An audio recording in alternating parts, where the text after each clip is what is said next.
CBS Sports welcomes you to the following presentation of the National Football League.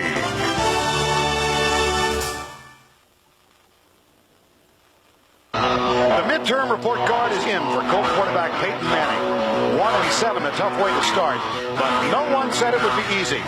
In his first NFL start against Miami, he was sacked 4 times and threw 3 interceptions, but he's been improving weekly. For the Miami Dolphins and their all-pro quarterback, Dan Marino, a 5-3 record has them in the middle of the AFC East title hunt. However, it's defense that has brought wins back to the Fins. Indianapolis, Miami, Part 2, next.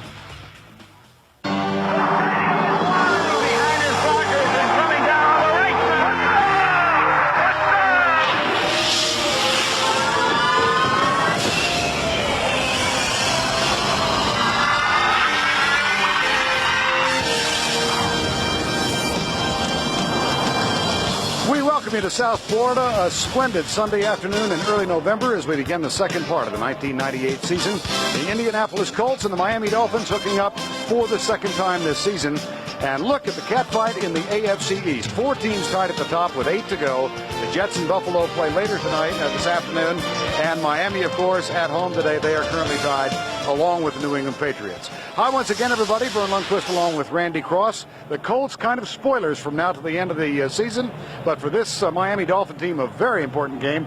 Randy, they come in with 2 new starters on the left side of the offensive line. Well, Brent Smith and John Bach will be starting over there, but the biggest challenge for the Dolphins and their quarterback Dan Marino is going to be the consistency and the rhythm this offense has developed in the last week or 2. He's got to do it. He's got to run it in a good short passing game. But for the Dolphins defense, it's going to be a lot about Zach Thomas and how he handles Marshall Faulk. But more importantly to me, too, is you've got to see Zach Thomas involved down the field making tackles. You'll see a lot of crossing patterns from Peyton Manning and the Colts. Peyton Manning didn't play well the first time these 2 teams played. He's going to have a lot safer patterns, and this is a different quarterback he's seeing right now. Well, the Colts lost to the Dolphins at home week 1. Miami undefeated at home this season. We'll be back in just a moment. Really perfect 80 degrees with nothing in the forecast that should mar this afternoon. Relative humidity of only 58%. We do have breezes, which are normal here in South Florida this time of the year. And the Indianapolis Colts have won the toss, which means that Olinda Mare will kick off now for the Dolphins as we get set with the second half of the season. Lamont Warren is the deep man, number 21. Aaron Bailey is back with him.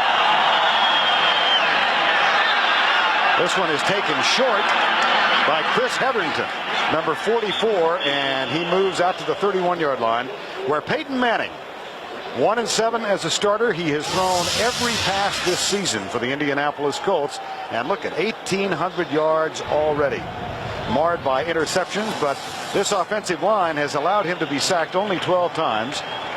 Glenn McKinney, Leuenberg, Mandarich, and Meadows, and defensively, Marshall Faulk and Scott Green opens as a fullback in place of Craig Hayward for the Indianapolis Colts.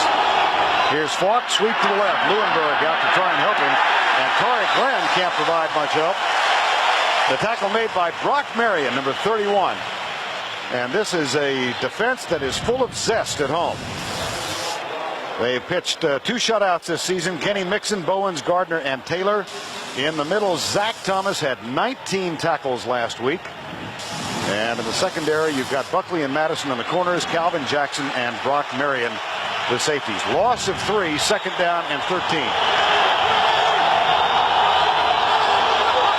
Marcus Pollard, the tight end, tries to supply the block for Faulk. Adam Meadows is also out there, and Marshall Faulk out to the 40-yard line. That'll be a yard short of the first down. Kenny Mixon, the rookie defensive end, got the stop. Vern, this is something we're going to see. You're going to see chop blocks down from the outside on the exterior of this Dolphins defense. Jim Mora and Tom Moore, his offensive coordinator, want to free up offensive linemen and force the cornerbacks to make the plays. The cornerbacks of the Dolphins are big, not only in the passing game, but they want to make them a factor in the running game.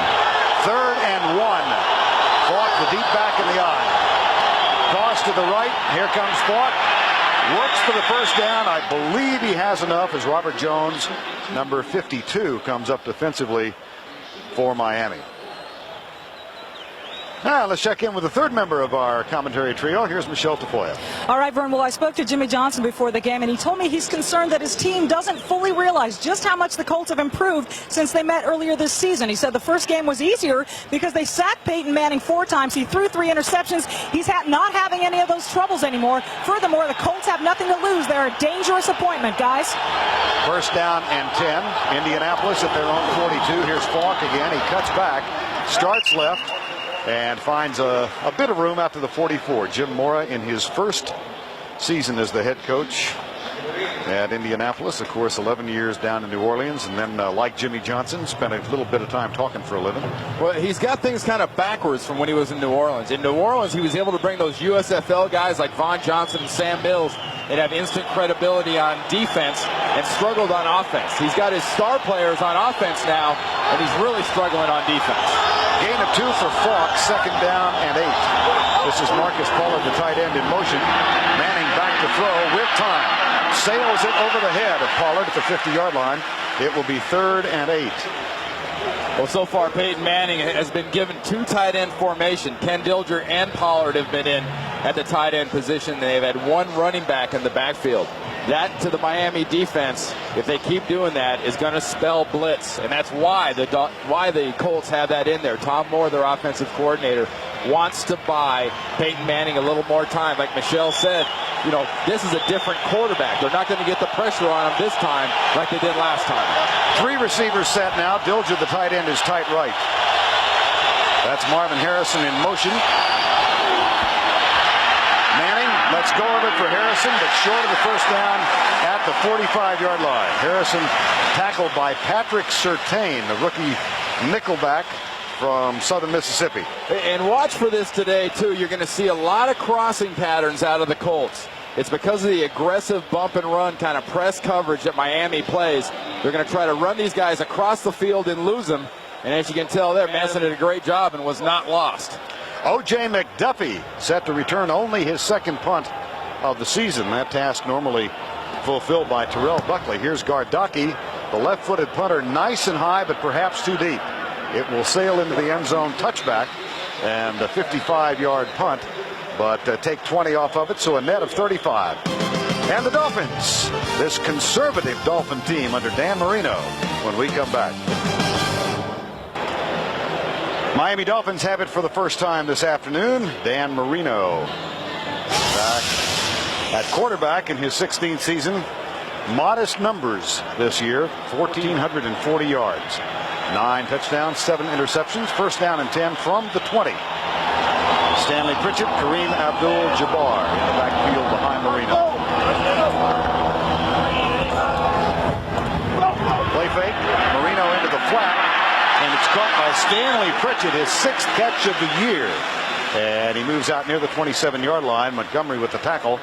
Well, the big change for the Dolphins comes on the left side. Richmond Webb out with surgery, torn triceps after 118 straight starts. Brent Smith playing for the first time in his career. Jabbar, Pritchett in the backfield, Troy Drayton, O.J. McDuffie, and Aronde Gadsden complete the skill position. There's Richmond Webb. Richmond Webb will take Brent Smith aside every series he comes off the field and kind of analyze it and go over with him. Marino with 3 wide receivers, drills it on the line to McDuffie. Another first down catch for O.J. McDuffie. That's at the 35-yard line. Now defensively for the Indianapolis Colts, and they really have been susceptible to the rush. Up front, big changes for Jim Mora. He's got Whittington and Ellis Johnson at the ends now. Larry Chester and McCoy in the middle. Michael Barber moves in as a linebacker. Alexander and Royal. And Tyrone Poole tried to go in pregame warmups. He's inactive with a thigh bruise. Jim Mora says, I'm getting my best athletes on the field defensively. So a new look Colt defense. Here's a handoff to Kareem Abdul-Jabbar. And he goes right over James Brown out near the 38-yard line. The tackle made by Elijah Alexander. Coming tomorrow, it's Outtake Monday on CBS. Catch the all-new episodes of your favorite Monday comedies. Cosby, King of Queens, Everybody Loves Raymond, and Becker starring Ted Danson. Plus, all night long, see the stars flub up in their most hilarious outtakes ever, it says here. Tomorrow night on CBS. 2nd and 8. No score. Opening moments of the game. Ball at the 39. Marino drifts back, goes across the middle, caught, crossing pattern. Here's O.J. McDuffie. There is a flag down. He'll score, but a flag at the 47, 61 yards if it stands. The flag will involve Oronde Gadsden, who is running a crossing pattern in front of O.J. McDuffie. There was contact, and he fell to the ground.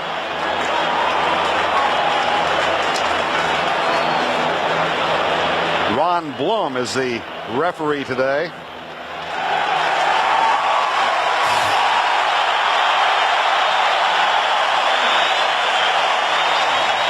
Here's the call. Holding. Defense. Penalties declined. Touchdown. Watch Oronde Gadsden as he goes inside. You'll see the contact coming from Monty Montgomery. Monty Montgomery, if he has a flaw in his game as a young player, he's a grabber. And the grabbing there got him in trouble because it threw Gadsden off, and McDuffie gets his first touchdown in 20 games, and he won't have to listen to when you're going to score a touchdown again. Longest catch of his career. Here's the extra point, Olindo Marte. And for Dan Marino, that's touchdown pass number 395. Nobody's thrown more. On CBS is sponsored by Southwest Airlines, proud sponsor of the NFL and official airline of the Super Bowl. IBM, are you ready for e-business? And by Claritin.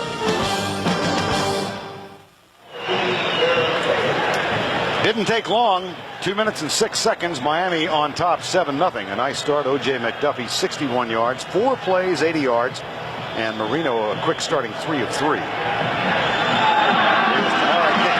Second time. Aaron Bailey drifts over, grabs it, drops it, picks it up, and here we go. Bailey. Nate Jaquette just misses him at the 20-yard line, but he only gets one more before O.J. Brigance gets him. We talk about the press coverage of the Dolphins cornerback so much. Watch Jeff Burris working against O.J. McDuffie in the hand fighting. See, he's not going to let McDuffie get his inside release, so McDuffie says, fine, I won't go inside you right away. I'll run around you the other way.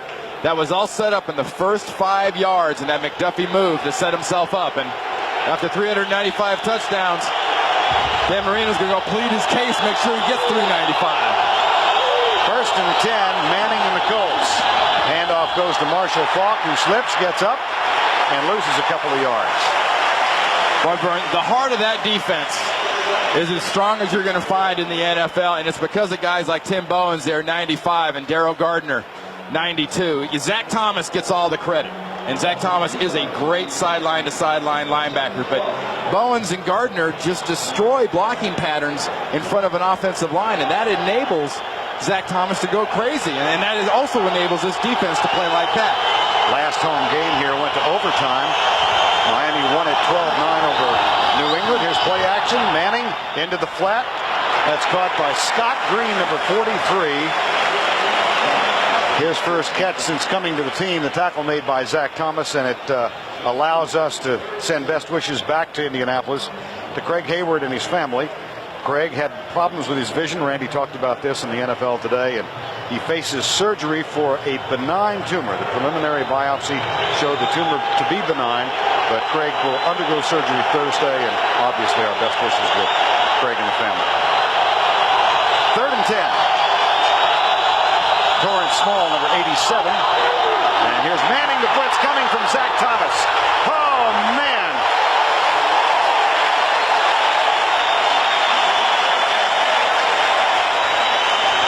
Yeah, this crowd here is now a defensive crowd. They love this defense, and if there's one player they're just nuts about, it is Zach Thomas, because Zach Thomas, as you can see, is just an all-out, slobbering through his mouthpiece, going crazy kind of a linebacker. That's not a high-skilled guy. That's a high-effort guy. Pride of Pampa, as in Texas, as in Panhandle. It always gets back to Texas somehow. Of course it does. We're going to get Willie Nelson in the booth one of these days. Here's Buckley off of Gardaki's punt. And Terrell Buckley has a lot of room down the sideline. Across the 50, out of bounds, with a 27-yard punt return to equal his number. 53 yards in the punt, but half of it went north. John Avery was the Dolphins' #1 draft pick this year, 29th pick overall. He has seen spot duty, but Jimmy Johnson, looking for a spark in the backfield, said today he's going to rotate Avery and Kareem Abdul-Jabbar on series. This has not been a big play offense. The reason he's in the ball game is Jimmy's looking for the big play out of his running game. 1st and 10, ball was spotted at midfield. And here's Avery coming left and finding no success. And there's a fumble.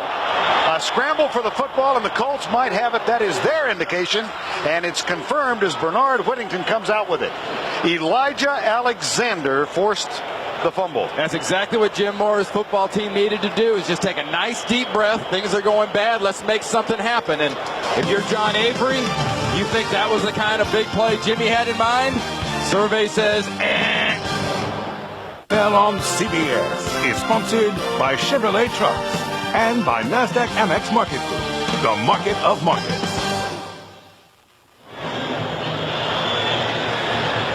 Only the 5th fumble lost by the Dolphins this year, but misfortune for John Avery, and Indianapolis with a first down at Miami's 49-yard line. They'll be surprised by a shot to the end zone here. Harrison, they tossed the ball instead to Marshall Faulk, and again the rushing yards tough to come by. Let's go back and take a look at the work of Elijah Alexander, Randy. Yeah, Elijah Alexander, like so many of these Colt defenders, has got a history somewhere else. He started with the Denver Broncos, but the reason he's in the ball game today is twofold. One, he's a veteran and knows what he's doing and can cause these kind of plays as he rips the ball from John Avery. And two is he's a good motion movement linebacker. These linebackers are going to be running sideways like crazy for Jim Mora's defense. 2nd down and 10, double tight end with a single back. That's Faulk. That's Jerome Pathan in motion, play action. Manning pumps and goes deep. He goes into double coverage for Marvin Harrison, and there is a tangle. Sam Madison's going to claim that he was playing the ball. It's one of those, you can believe me or your lying eyes. Sam Madison ran into Harrison. Harrison was established in a position going down the field. Madison was coming from the other direction, trying to catch up to the duo running down there, and he ran right into Harrison.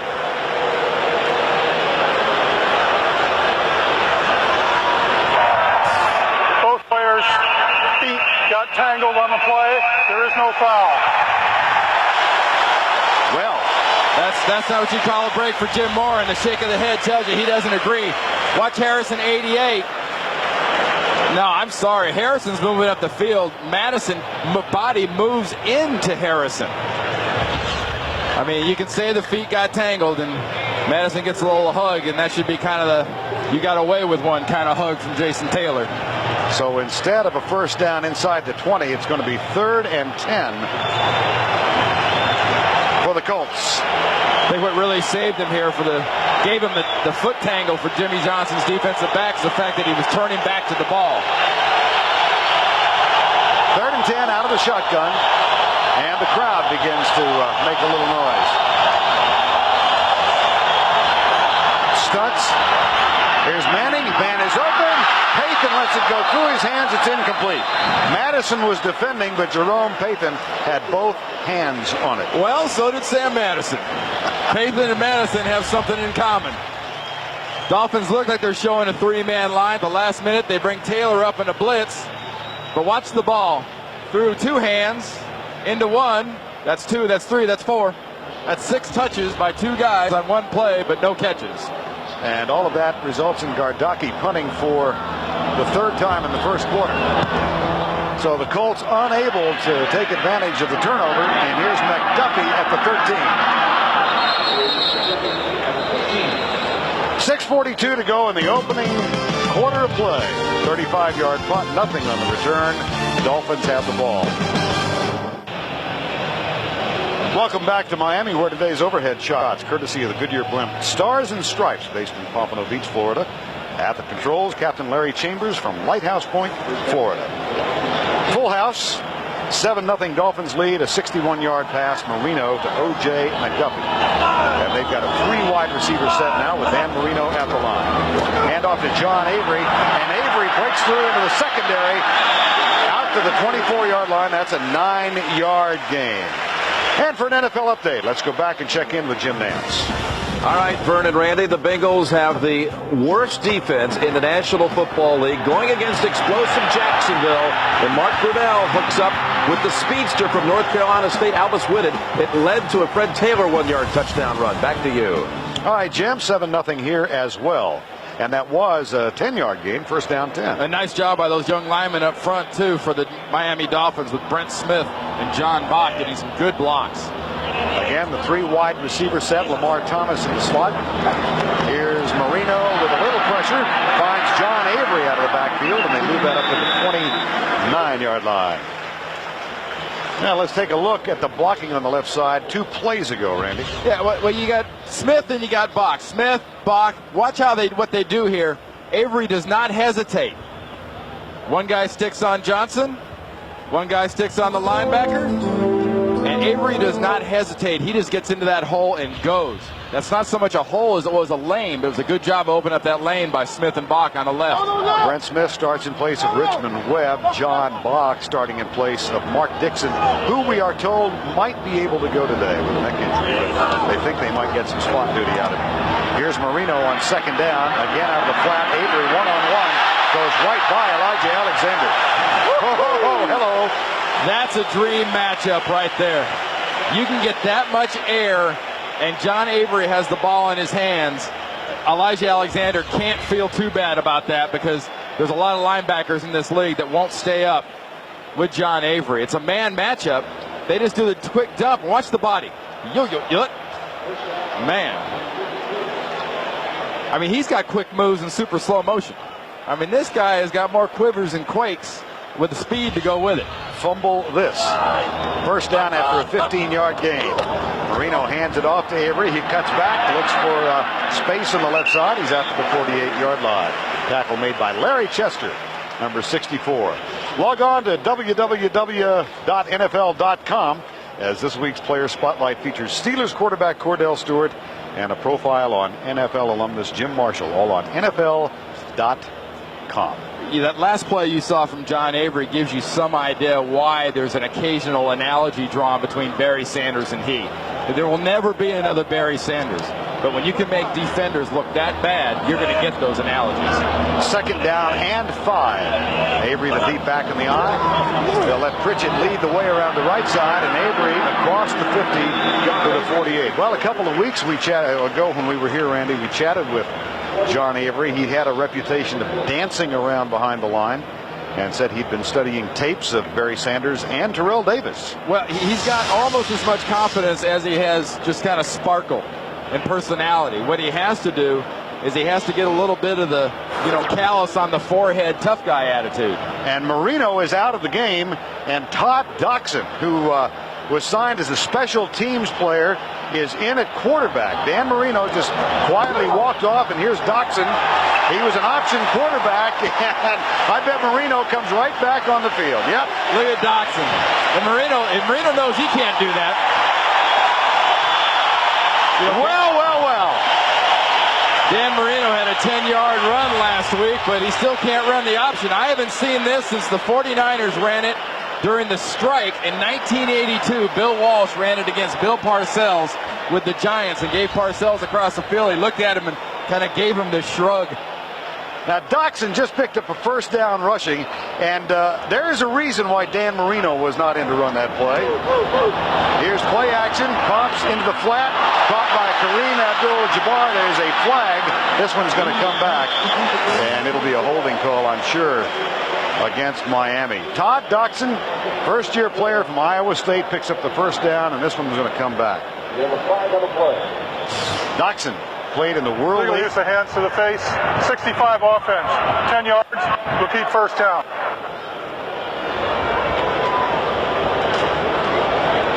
First-year player from Iowa State, activated off the practice squad about a month ago.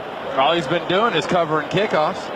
I mean, the guy's been a wedge buster, and he comes in to run the option because, Vern, we've seen Dan Marino do some running, and he got that 10-yard run. How many years to get to how many yards? 16. 16 years to get 100. I love that average, though. And folks, you can fall straight down forward and gain 0.4 yards. First and 20. Jabbar is in the lineup. off to Kareem Jabbar. He cuts back. He's got some room. Gadsden tries to give him a block. They got the 10 back and 2 more. Boy, Rico Clark in there as a nickel back. Save from a real big run. As he comes into the line of scrimmage, watch the blocks up front. Gets a nice pull block here by Box, 60, the left guard. Comes around and gets a block on Alexander, but now the rest of this is Kareem Abdul-Jabbar. And look at Rico Clark. There's nothing but air on the outside for Jabbar if Rico Clark doesn't make that tackle. 2nd and 8. 1:20 to go. Opening quarter of play, 7-0. Marino deep across the middle, has a man open. O.J. McDuffie again at the 24-yard line, a gain of 19. Vern, we've got a long touchdown pass by O.J. McDuffie. Here at 19-yarders, soft coverage. Real soft coverage by Jeff Burris on the outside. McDuffie coming into the inside. Blackman gets him at safety, but McDuffie's doing something today that he hasn't done this year, and that's make the big play. 10-yard average. Right now he's got 160 yards passing. Dan Marino does. The chunk of that to O.J. McDuffie. Nate Jaquette, number 19 in the lineup now offensively.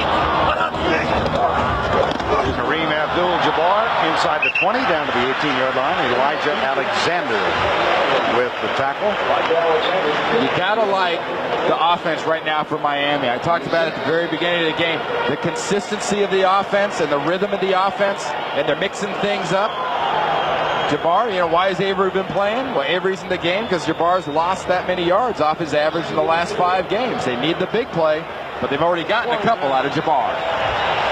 We have reached the end of 1 in Miami. Score, the Dolphins 7, Indianapolis nothing. And we will return to Pro Player Stadium right after this message and this word from your local station.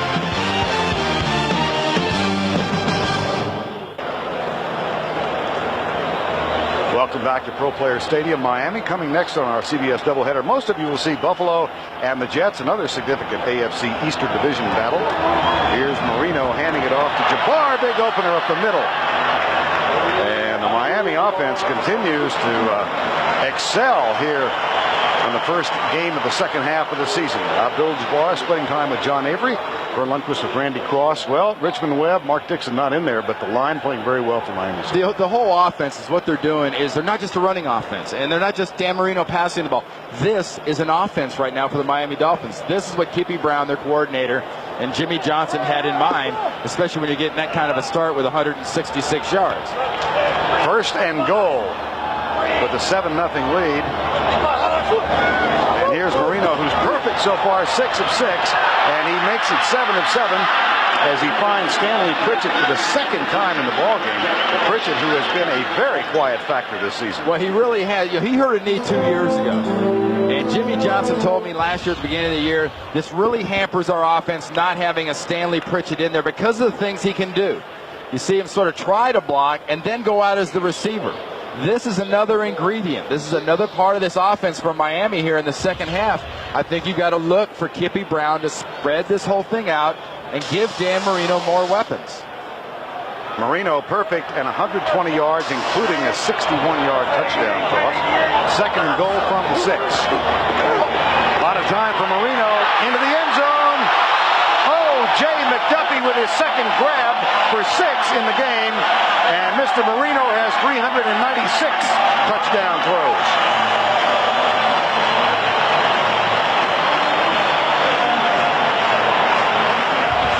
O.J. McDuffie hadn't had a touchdown in 20 games. This isn't a catch, folks. This is a snare.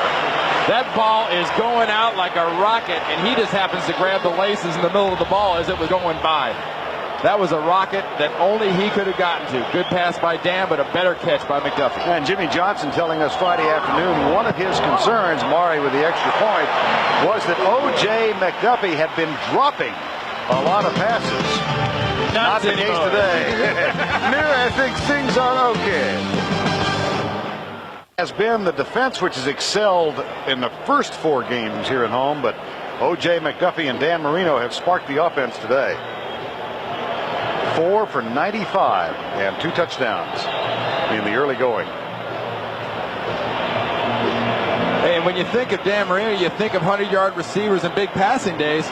But look at that. I mean, it's been since last year that anybody has gotten 100 yards receiving. And we saw Dan Marino's season stats at the beginning of this football game. Very, very modest by Marino standards, but this is a very Marino-ish start. Marino with only one game in excess of 200 yards passing this season. That sounds impossible. In the end zone, Aaron Bailey for the Colts comes right. Keith Elias, who is usually one of the two-men back, is on the inactive list with an injury today. Let's go back and take a look at the line play, particularly on the left side. Well, when you get down in the red zone, you expect blitzes. And when you have two new guys here and here, you're going to slide your blocking. Look at Tim Ruddy. He bangs right, and then he's sliding left to help the young guys. But you know what, folks? Those young guys didn't need any help, especially Brent Smith doing a very, very nice job on Ellis Johnson, who's normally a defensive tackle, now playing defensive end, and he looks out of position on that play. Peyton Manning, first down, his team trailing by 14. Play fake, Manning comes left with pressure, tries to find Marcus Pollard, and Eric Rodgers was there to defend the pressure from Daryl Gardner. And let's check in with Michelle Tafoya. Well, Vern and Randy, Peyton Manning said coming into this game that the first half of the season has made him much more comfortable in the NFL. He said gaining experience helped slow things down. Things were moving about 100 miles per hour in the first game of the season. They're now at about 85 miles per hour. But he said guys like Dan Marino and Steve Young probably see things at about 10 miles per hour, so he figures he has about 75 miles per hour to go yet. Yeah, and it's not going to happen today.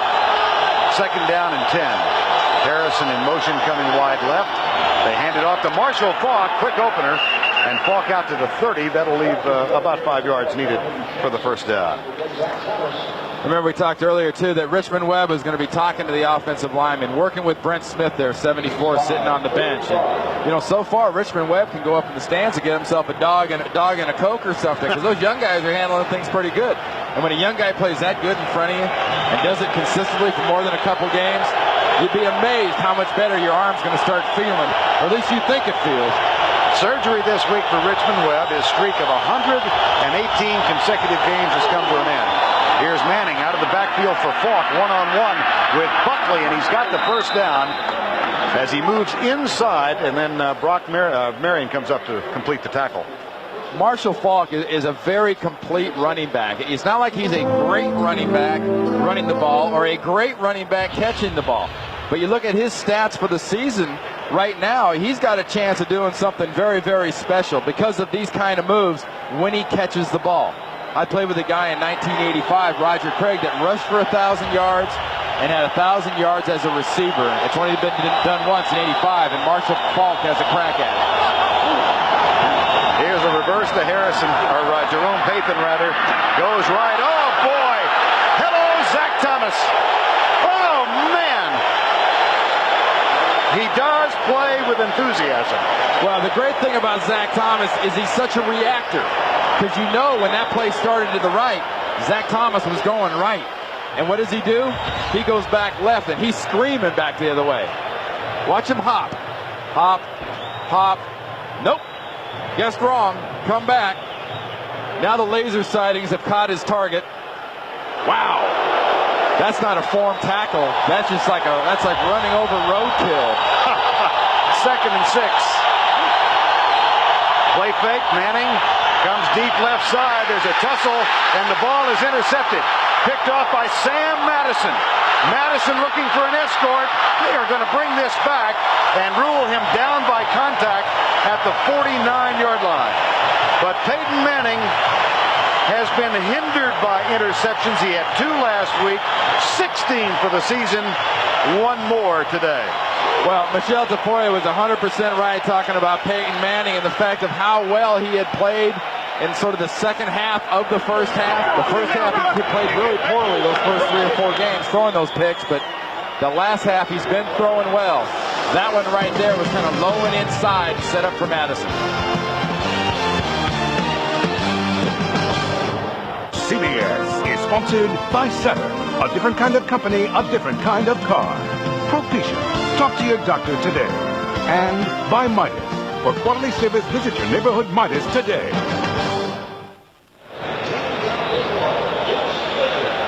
Now watch Harrison, 88, as he runs down the field.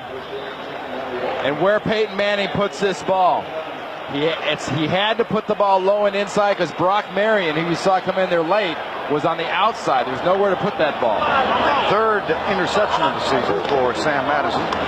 And here comes John Avery, this time at right tackle. James Brown supplies the block, and Robert Blackman makes the tackle. That's one thing that Kibby Brown, the offensive coordinator, has done a good job of so far, is the fact that, he's got two new linemen on the left side, so your natural instinct would say, oh, gee, I guess he's going to run right behind Brown and Donnelly the whole time. That's one of the first right side runs we've seen so far. They've been running behind the new guys.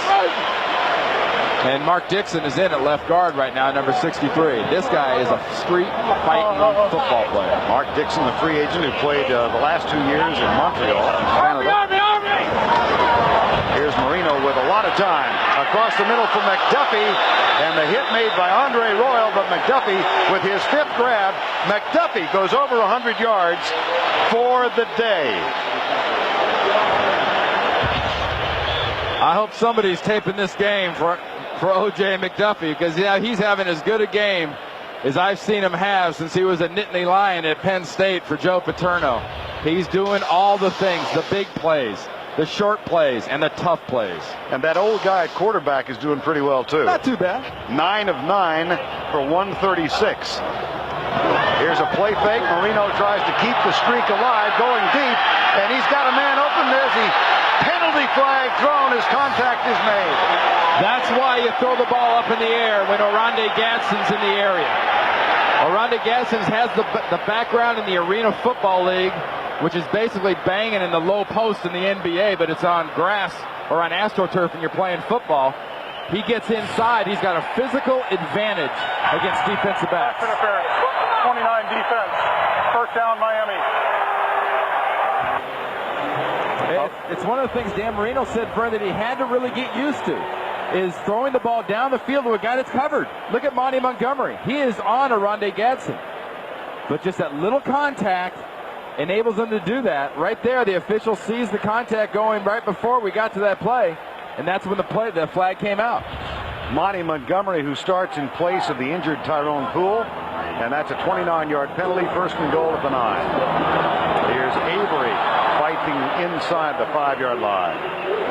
Oronde Gadsden, number 86, of course, made this ball club as a free agent.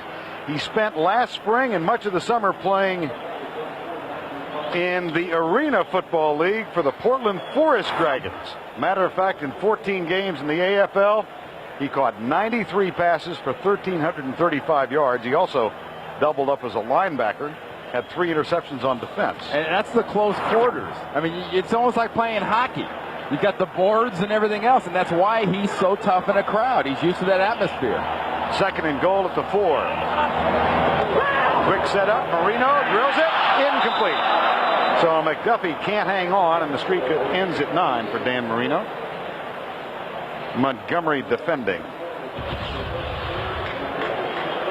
See, Dan Marino knows he's got this play, and he throws it behind O.J. McDuffie.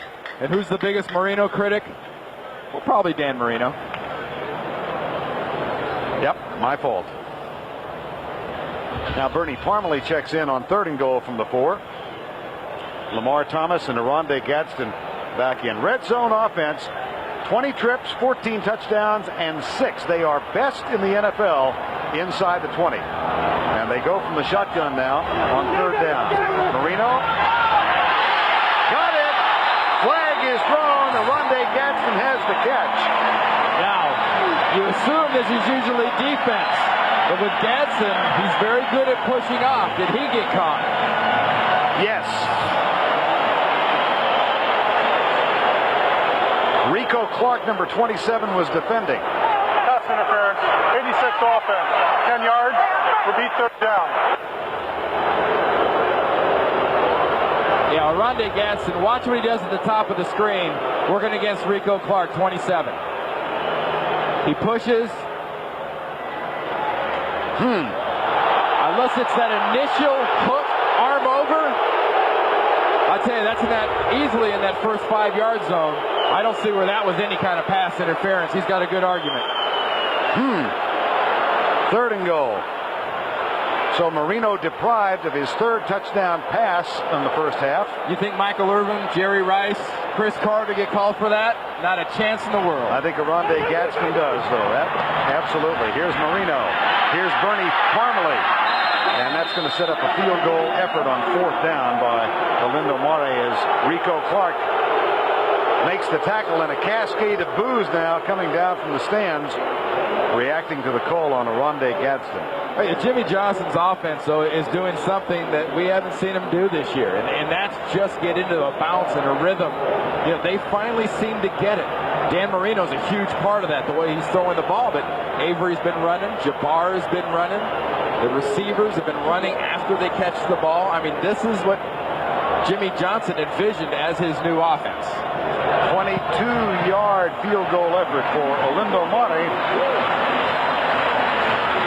That extends the lead to 17-0. One more look at the interference call. Little arm swipe. That's hand fighting. That's not having a big enough name to not get a flag. 17-zip Miami midway through quarter number 2. Olindo Mare getting ready to kick off. The Dolphins go 47 yards, have to settle for 3 instead of 7 on the pass interference call on Gadsden. And here's Mare's kick. Aaron Bailey waits for it, and this is driven way back in the end zone. Touchback. Indianapolis comes out to the 20-yard line. Peyton Manning having a long afternoon so far. Well, on a day where you normally would say this is going to be low scoring because this defense will get after the Colts, they'll get after Peyton Manning. These are the plays you expect. Big hits, an interception by Madison. Only catch is this Dolphins offense has showed up. Peyton Manning and the Colts now.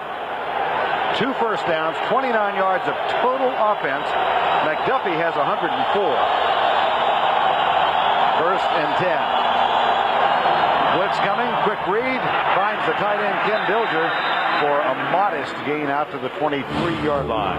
Tuesday on CBS, the Marines are accused of killing their own. Now Lieutenant Commander Harmon Rabb must find out if it's fact or a reporter out of control.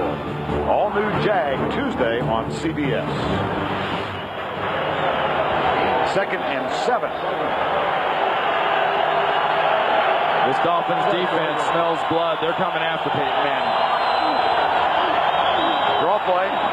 Marshall Faulk. Nice move by Faulk cutting back to his left. That should be enough to get the third first down of the first half for the Colts. They have had problems running the ball this season.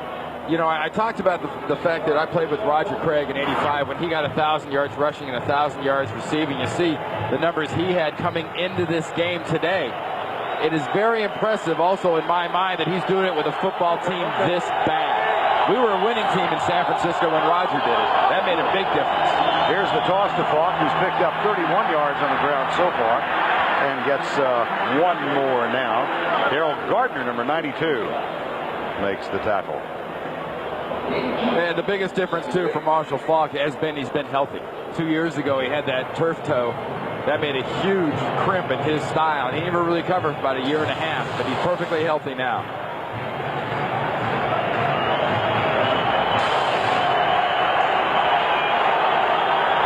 Second down and 9. Blitz coming from Thomas. He's picked up. Manning goes deep right side on Buckley. And Buckley with good coverage that time. Stride for stride. Coming up on the NASDAQ Amex halftime report. Join Jim Nance, Marcus Allen, Brent Jones, and George Seifert for all the scores and highlights.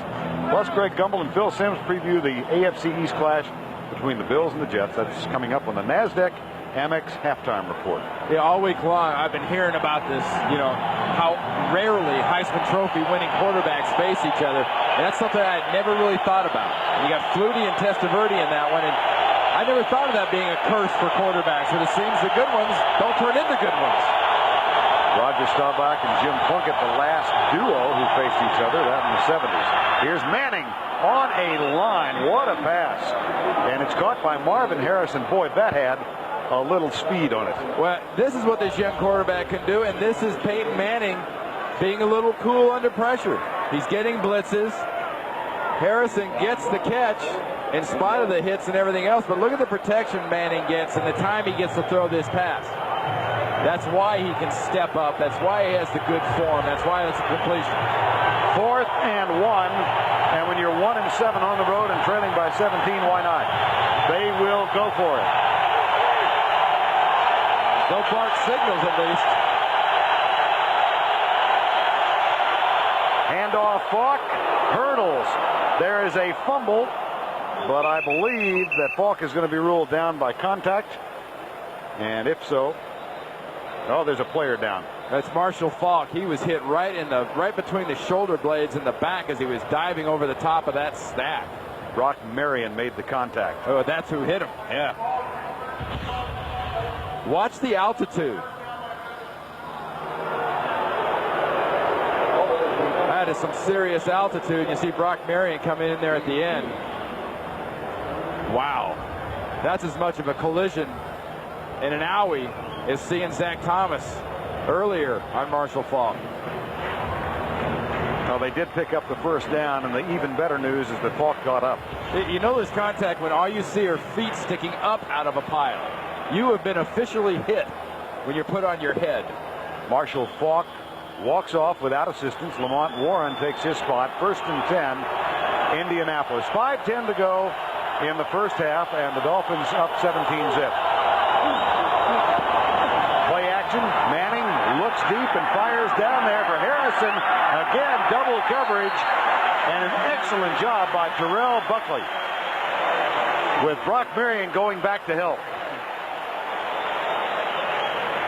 Well, that's one of the things Terrell Buckley can do very, very well. Some corners are good when they're close to you. Some corners are good when they're off of you. And Terrell Buckley does a nice job of recovering because Harrison has to come back for the ball. And that's why Buckley and Marion can make that play. Peyton Manning did not lay the ball out in front of Harrison enough, enabling Terrell Buckley to make that play. Buckley, who's feeling a little pressure from Patrick Surtain, the rookie, 2nd-round draft pick at that left cornerback position. Here's Falk, who's back in the lineup, and he doesn't get anything. They have lost a yard. Daryl Gardner, number 92, and Derek Rogers, number 59. Well, second game of the doubleheader coming up. Most of you will see Doug Flutie and Vinny Testaverde, Buffalo and the Jets. Out in Denver, John Elway needs 42 yards to become the second man in the history of the NFL to get 50,000 yards in his career. And that Buffalo Jet game, last year Buffalo had a 1-15 defense and a 9-7 offense. Now that defense is trying to catch up to the offense. 3rd and 10, blitz. Manning finds his receiver, E.G. Green, his second catch of the season, but only a 5-yard gain. And that will bring the punting unit on. I'm not sure if I said that right just now. Buffalo last year, their offense was terrible. Remember Todd Collins? And right. They couldn't move the ball. And the defense played very, very well. That's why they were so tough against some teams. Right now, it's a challenge because Doug Flutie's playing so well. Bruce Smith and company have got to step their game up to keep up with him. How about Wade Phillips earlier this week walked into his press conference, and before anyone could say anything, Phillips said, "I know the question. The answer is Doug Flutie." Jim Mora has no such decision with his quarterback. He's got Peyton Manning installed, and he's not happy about things right now. He's got a lot more questions right now than he's got answers. On CBS is sponsored by First Union, your guide to the financial world, and by Stanley. Make something great.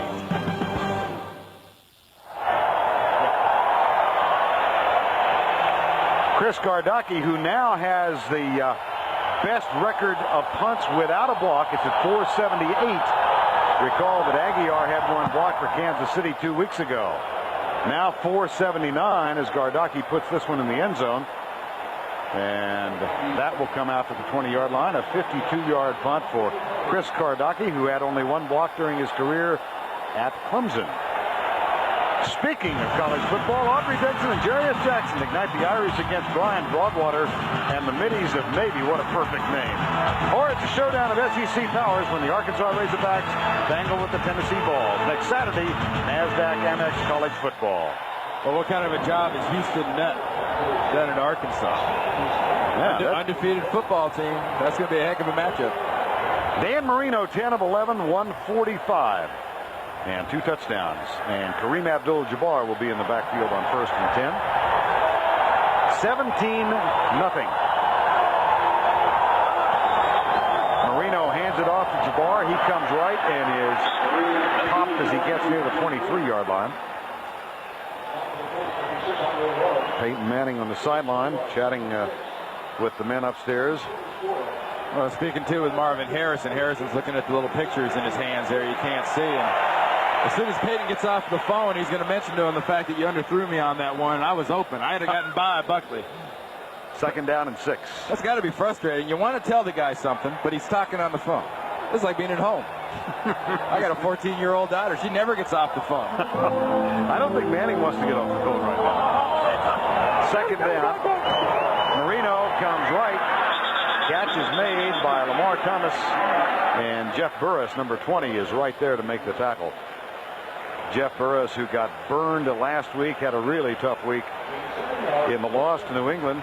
We chatted with him last night. He had his 1-year-old daughter Sienna on his lap and said it gave him a certain sense of perspective. I had to ask him, though.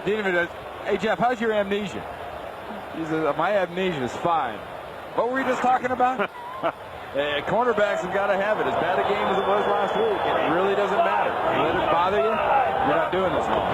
1st and 10, Miami. Nice job of running by Abdul-Jabbar. Tony McCoy caught up with him. That's a gain of 7. And we get to the 2-minute warning. It has been all Dolphin on both sides of the ball. 2 minutes to go in the first half. 17-0 Miami as the Dolphins rest on the far side of the field. Coming up at the half, Jim, Marcus Brent, and George Seifert scores and highlights. And the Bills Jets preview. 2nd down and 3. Colts on the far side, and John Avery in the lineup. Avery gets the handoff and cuts right. He's got a little room. Reads the block on Burris and crosses the 50. O.J. McDuffie was the guy down there blocking. Well, John Avery creates his room, and he can thank his parents for the wiggle, because he's got all kinds of wiggle to go with those. I mean, he's one of those guys, kind of like Barry, that kind of runs and hiccups and burps. But watch the block here. O.J. McDuffie holding Jeff Burris, not getting called for it. But you got to applaud your receivers anytime they block, even if they get called for a penalty. Jabbar in now as Avery gets a rest on 1st down after a 17-yard gain. Marino under a little pressure throws it out, and it is caught, almost stolen by Elijah Alexander, but Jabbar takes it away from him. Well, if Marino thought he was under pressure, Jabbar must have been nuts about the pressure he was under trying to catch that one. Time called, 66 seconds to go, first half. 1:06 to go, first half. And the NFL comes alive on CBS Sportsline. From in-depth team reports to sortable stats and the latest power rankings. Get complete coverage at cbs.sportsline.com. Dan Marino, 2 touchdown passes in the first half. Bernie Parmalee is in the backfield with him as Marino goes out of the shotgun, faces a 4-man rush, and flips it out to Parmalee. He's got a first down plus inside the 30-yard line. And that's in field goal range for the Dolphins. Olindo Mare, this is well within his range, but right now Dan Marino's not thinking field position and field goal. He's still thinking touchdown, getting the ball down the field. 44 seconds to go, 2 timeouts remaining for Miami. Marino, left side, caught by McDuffie. Monty Montgomery is there to make the tackle. Again, a reminder that Tyrone Poole bruised a thigh in practice late in the week and tried to go and said he couldn't. And so Montgomery is getting a start today. Oh, and all the more reason, though, if you're the Dolphins, of going down the field. Whether it's Jeff Burris, who we talked about earlier, has had the problem, or Monty Montgomery, who's not normally out there at starting corner, go down the field. See if you can win one of those jump shots with that Oronde Gadsden. Just say the percentages are that your guy's not going to get called again for a penalty. Rico Clark, number 27, on as a 5th defensive back now. Lamar Thomas split wide to the right. 2nd down. Here comes the blitz. Marino across the middle. O.J. McDuffie. And that's another first down. 27 seconds left. Marino calls time. Miami has 1 timeout left. Jim Moore and his staff trying to solve the puzzle, and so far there's some missing pieces. Well, you worry about the running game this year when you talk about Miami, but today you're back to a same old problem. And that problem's wearing number 13. Walks kind of funny, runs a lot funny. But Marino's 15 of 16 right now for a bunch of yards and a couple touchdowns. One 300-yard day. That was on a Monday night against Jacksonville. Here's Thomas, and Lamar Thomas is down to the 4-yard line. It'll be first and goal with 18 seconds to go. And Lamar Thomas is a receiver. You don't expect to get those tough yards in there, being kind of a tall, skinny guy, but he got that one, and Marino is not going to just... Oh, he did. Thought he was going to fake it. Okay, 7 seconds left. Time for one shot at the end zone. Well, if that guy right there has any vote in the process, and it's been debatable down here in Miami how much of a vote, you know, Danny completely has now as tightly as Jimmy Johnson has run things. But right here, you got to give a guy like Dan Marino a shot at getting you 6 points. You know him very well. He has been, Howard Schnellenberger said he's like a concert pianist sitting at a piano with handcuffs on, and all he can play is chopsticks. Well, up till today, I would have said he's kind of like Richard Petty ending his career driving a taxi cab with the talent he's had at wide receiver, but it come today. McDuffie drops it. 3 seconds to go. Well, Monty Montgomery, very, very good coverage down the field by the Indianapolis defense. Rusty Tillman, their defensive coordinator, had to pull something out of his hat. Look at O.J. McDuffie. Remember I said Monty Montgomery likes to grab and use his hands a little bit? Use a little bit of the hands on McDuffie, but then had the speed and recovery to come underneath to knock that one away. Yep, thought McDuffie got his hands on it, but it was Montgomery who got there first. So that means the Dolphins will settle for a field goal. They are pitching a shutout again. This will be 18 quarters without a team scoring a touchdown. The only team to put 7 on the board against them was Buffalo in game 1. And today the offense has been ignited. Dan Marino and O.J. McDuffie enjoying this November afternoon. Marino has thrown for 2. Miami leads at 20-zip. Coming up on the NASDAQ halftime report, Jim, Marcus, Brent, and George, all the scores and highlights. That's all coming up on the NASDAQ halftime report. Halftime in Miami, and thus far it's been the day of the Dolphins. 20-0. Miami leads it. CBS Sports coverage of the NFL will continue after a word from your local station.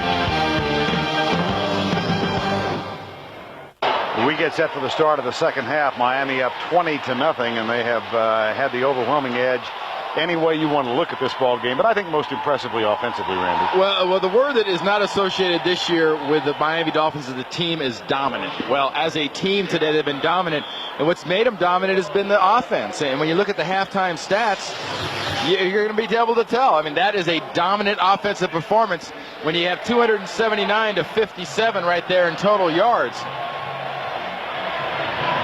But what really has made the difference has been the Dan Marino passing game. And remember, Vern, O.J. McDuffie, 20 games, no touchdowns, and he took care of that early.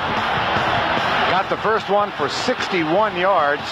That gave Miami a 7-0 edge, and then at the end of an 86-yard drive, nice catch. Well, he just sort of pulled down a frozen rope because that was buzzing out there, and he catches it for his second touchdown of the day. And a couple of Lindo Mare field goals, and Miami's up 20-zip, but right now is a position that Peyton Manning and Jim Moore didn't want to be in. You know, last week, Marshall Faulk had 11 rushes for 22 yards. Right now he's got 11 rushes for 27 yards, and Peyton Manning's going to be in the shotgun and passing the ball a lot. Here's Gardaki's kickoff. Avery and Brock Marion are back. This will be John Avery who grabs it. Had a 55-yard return last week that almost gave... or did give Miami a chance to win the game in Buffalo, but they dropped it. And let's go down to Michelle Tafoya. All right, well, Jimmy Johnson told me at halftime he's pleased to finally see his offense coming together. He felt they were coming together last week at Buffalo, but he says the way they're playing thus far today really shows they are going in the right direction. As for Jim Moore, he said Miami's defense is simply toying with his offense, and the offense just can't make any plays. And his first priority on defense, trying to stop Miami's run, because in Moore's words, they're pounding us good, guys. And they're pounding them well. Here's Elijah Alexander. And the Colt defense. Backs in the eye. John Avery will get the handoff. runs into Andre Royal. But that's been Jim Mora's priority, though, the whole season so far, because his defense, just now has gotten that per rush average down below 5. They're at 4.7 per crack, and you get a coach like Jimmy Johnson facing Jim Mora's defense, and Jim Mora knows Jimmy Johnson's salivate. He wants to hammer the ball, which makes the passing offense of the Dolphins that much more impressive. What Dan Marino has done with the opportunities that Jimmy Johnson has given him today. Gain of 3 for Avery in 2nd down and 7.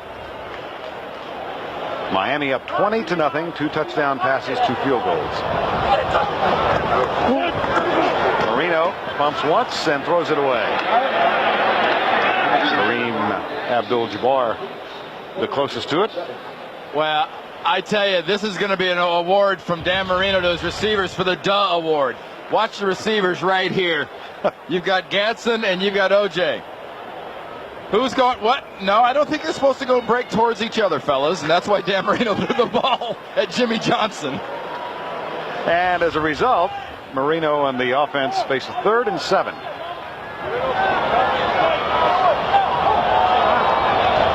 All this happening while Atlanta is pounding New England, and of course Buffalo and the Jets coming up as the 2nd game of our doubleheader.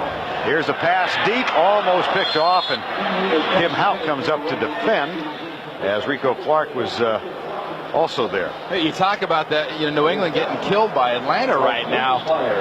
It's very shocking, too. Consider Indianapolis hung right with New England last week. And really, Peyton Manning and his offense gave New England all they could offer. And what's New England do? They get to come home?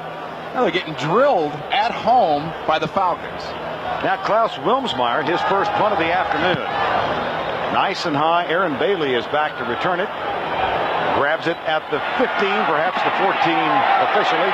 And good downfield coverage by O.J. Briggins and the Miami Dolphins special teams. 45-yard punt, 3 on the return. Colts have it on offense. They're down by 20. Colts opening offensive series of the 2nd half. They find themselves down by 20 to the Miami Dolphins. Peyton Manning. Marvin Harrison starts in motion. The handoff goes to Falk, who cuts back to his right and works up the middle across the 20.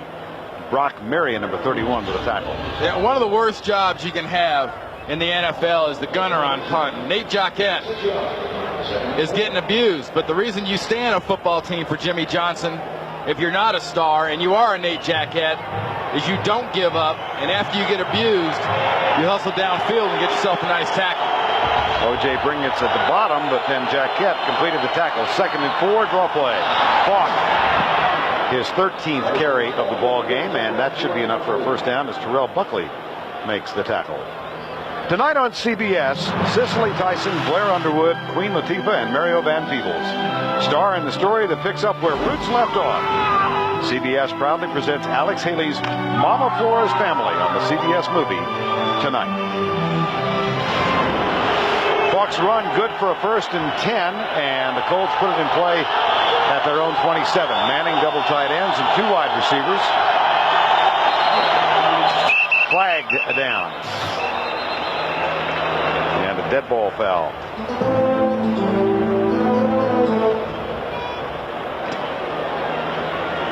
Prior to the snap, 12 start, 79 offense, 5 yards, repeat first down. Not sure who they called it on. It'll cost the Colts 5. Well, the Dolphin defense, 2 shutouts at home this year, only 1 touchdown, and they have held quarterbacks 63-2. And look at Peyton Manning's rating in the first half, 15.8. Here comes the blitz. Manning, hot read. Harrison has it. Marvin Harrison out to the 27-yard line. Well, you talked about Peyton Manning, 15.8. That's the reason, because of pressure. Watch the pressure coming inside and into his face in this area, and watch the receivers on the outside.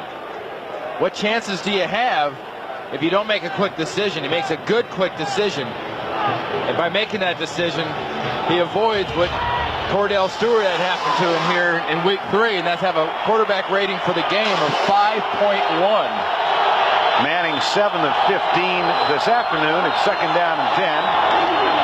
This time he gets time and he finds Pathan, trailed by Zach Thomas, and then Brock Marion makes the tackle. That could be enough for a first down. I like the message that Tom Moore and Jim Moore with the Colt coaching staff have sort of sent to Peyton Manning on this series.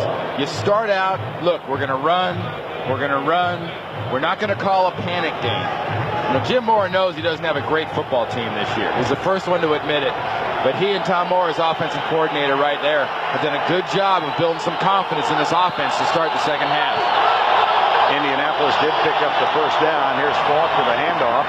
Breaks one tackle and works across the 45 to the 46-yard line. Brock Marion is there to apply the stop. A gain of 7 for Marshall Falk. I think the point you made about Roger Craig getting 1,000, both receiving and running with a winning team, is really significant. And Falk, 45 yards rushing today. Well, we also have to look at the fact of how many more rushes is he going to get if they keep getting down like this.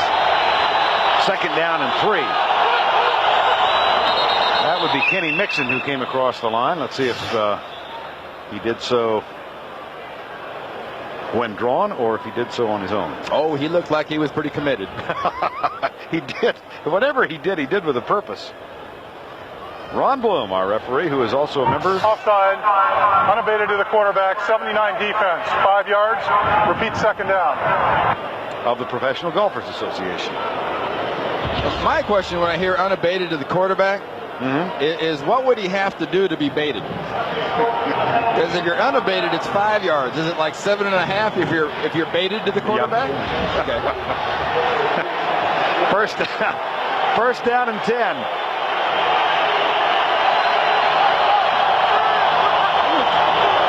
Manning with a play fake.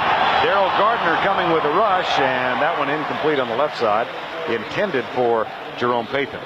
Sam Madison, who's picked one off this afternoon, was in the vicinity.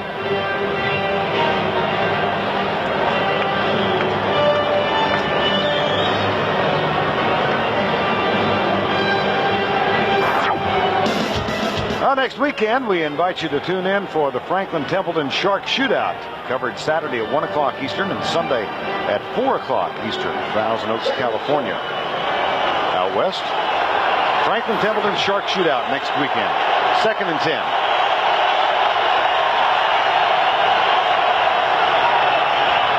Manning deep right side. Good coverage from Buckley again.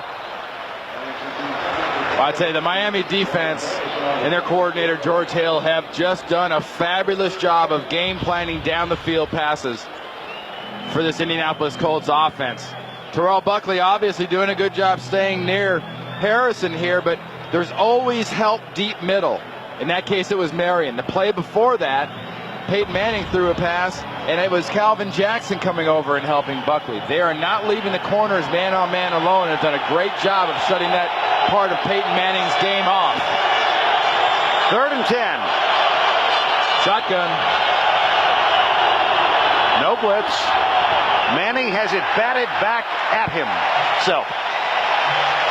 Daniel Stubbs, number 96, who got a start today because they made Lorenzo Bromell inactive. Bromell, a rookie, and Stubbs, the longtime veteran, playing in only his 2nd game this season.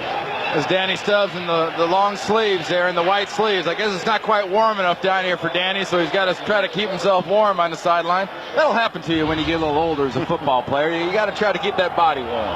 Gardocki for the 5th time. That one very high, and a fair catch called by McDuffie as he nears the 20-yard line. Whoa. Quickly blame it on the wind. This is a treacherous job. Time has been called. On CBS is sponsored by Southwest Airlines, proud sponsor of the NFL and official airline of the Super Bowl. Mitsubishi, the all-new 1999 Galant, and by Pizza Hut, home of the stuffed crust pizza, the most fun you can have with a pizza. We're back in Miami where the Goodyear Blimp Stars and Stripes providing the overhead shots. This year marks the 100-year anniversary for Goodyear and the 72nd consecutive year for its blimp fleet. First down at the 20 after the catch by Terrell Buckley. Dan Marino hands it off left side. Kareem Abdul-Jabbar gets about 3. You ever wonder how the transition went from tires to blinks? Gosh, I think I'm in the presence of Andy Rooney. Isn't that something? Did you ever wonder? How did they make that stretch to floating stuff in the air to rolling stuff on the ground? Doesn't seem unnatural. Abdul-Jabbar sharing time today with John Avery, and when he was asked his reaction to Jimmy Johnson's decision, said, whatever. Here's Jabbar. He has approached the rivalry, or not the rivalry, the competition with John Avery with a real professional attitude and a certain degree of equanimity. He's, not concerned about it. He's been well, he's basically John Avery's mentor. Right. He's gone out of his ways.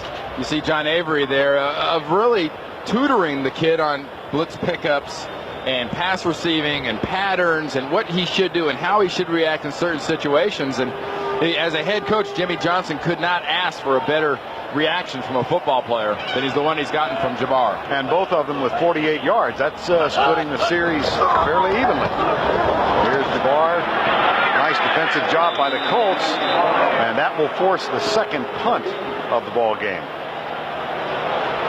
And Bernard Whittington getting up. Elijah Alexander, a little enthusiasm defensively. Yeah, well, look at Tony McCoy working in the middle of the offensive line right there.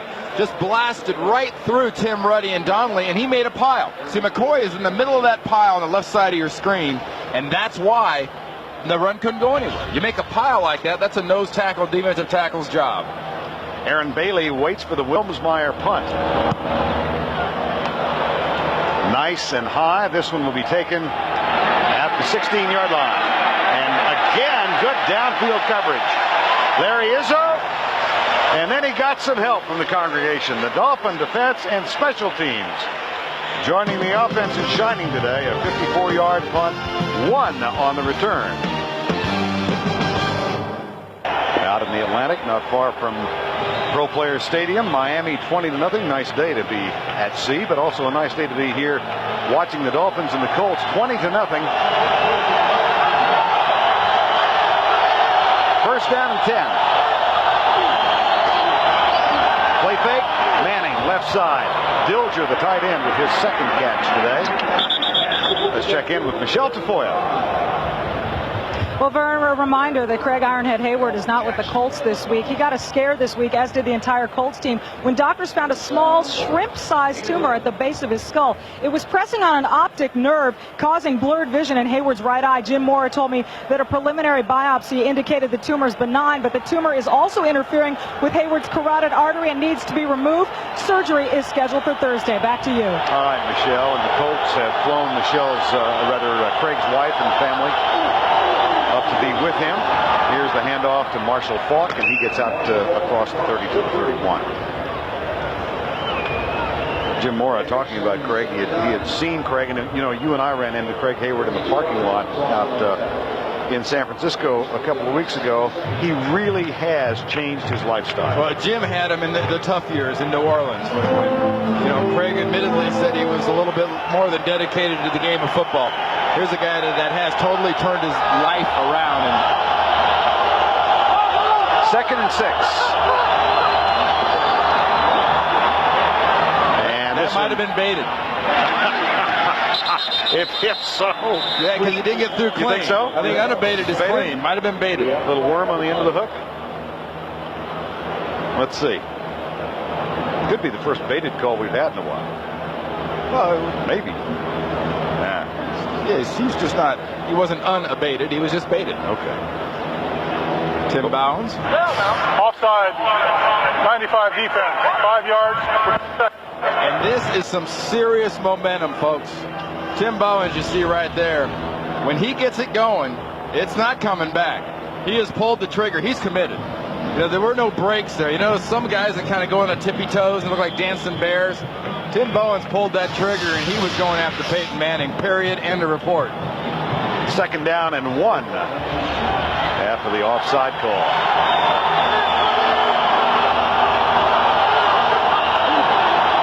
Handoff, Marshall Faulk, a little cutback, has some room, and another first down out to the 46-yard line. Jimmy Johnson was very unhappy when Tim Bowens jumped off sides. You know why? It went from second and long to second and short. It changes their whole thinking, your whole mindset. Great job up front by the offensive line of the Colts, just planting guys in the ground. Tony Mandarich just pile drives a defensive lineman right there. And now you're dealing with the package here, Marshall Faulk. Gain of 12 and a first down, Colts. 5:40 to go, third quarter. Faulk comes right. Or Lamont Warren it is, number 21. Monday on CBS, Ted Danson stars as a doctor who's not afraid to tell it like it is. Newsday calls his show the best new comedy of the year. Catch the new hit comedy Becker Monday on CBS. I watched that Monday.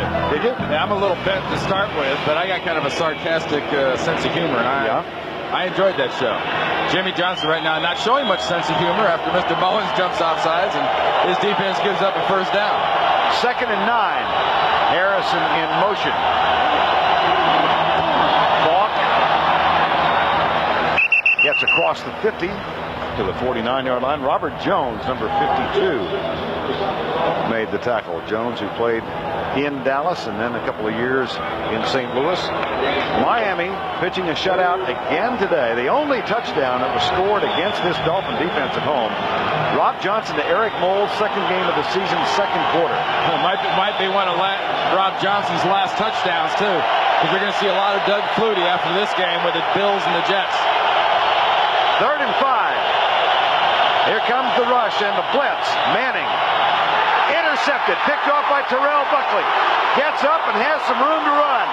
Looks for help and is down at the 43-yard line. He picked off 2 of Peyton Manning's passes in game 1. He gets his 5th interception of the season this afternoon. Well, I don't know how excited I'd be. Sure, you caught it, but if Marvin Harrison doesn't fall down, you don't have an interception. NFL on CBS is sponsored by Volvo. Volvo reminds you to drive safely. And by 10-10-2-20.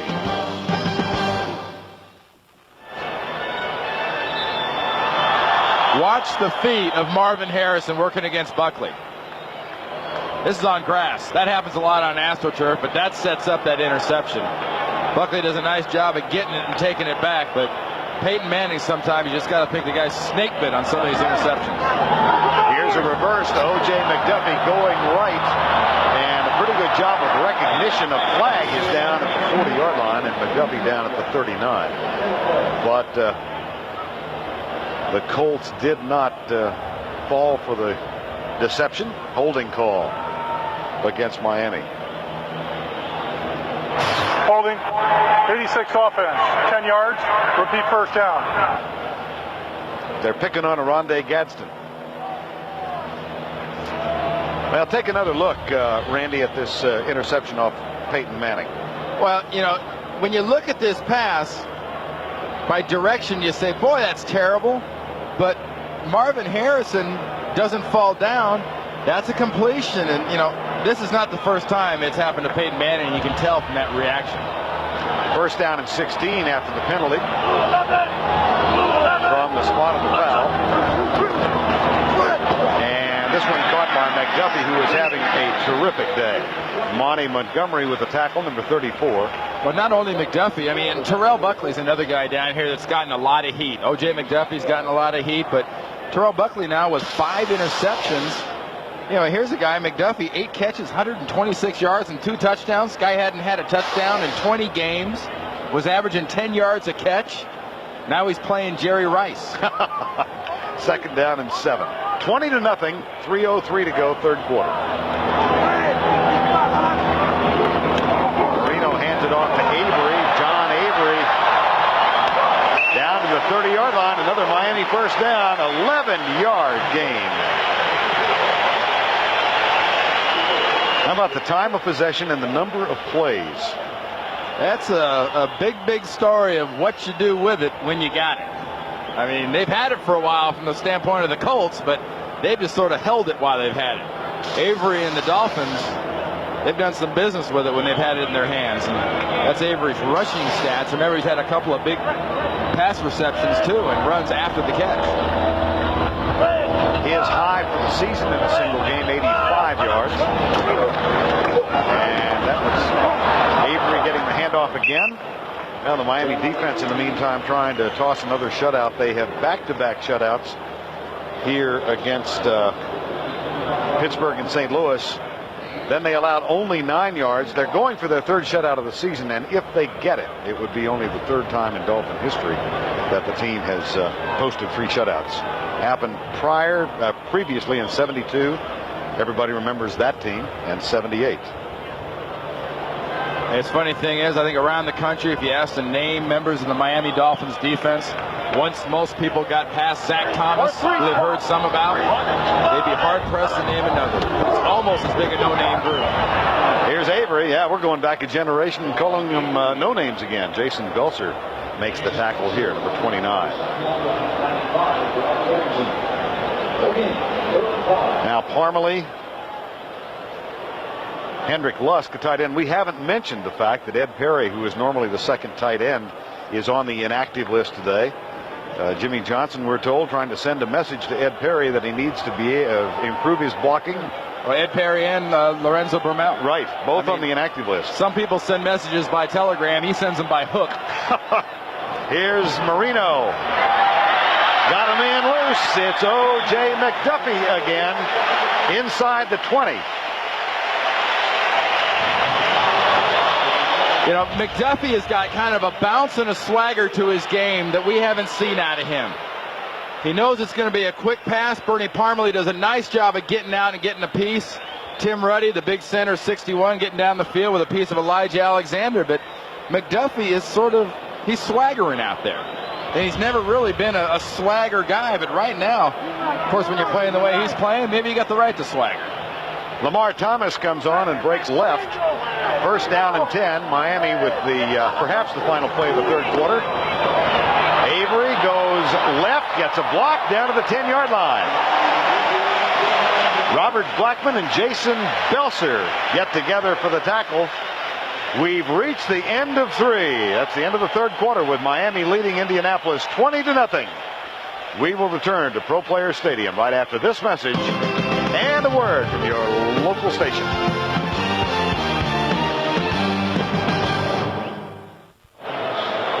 Welcome back for the final quarter. Zach Thomas doing a little stretching on the sideline. His offensive teammates are on the field with a 2nd down and 1 at the 10-yard line. Dan Marino under Tim Ruddy. The handoff. They come right with John Avery this time. And that should be enough for a first down at the 8-yard line.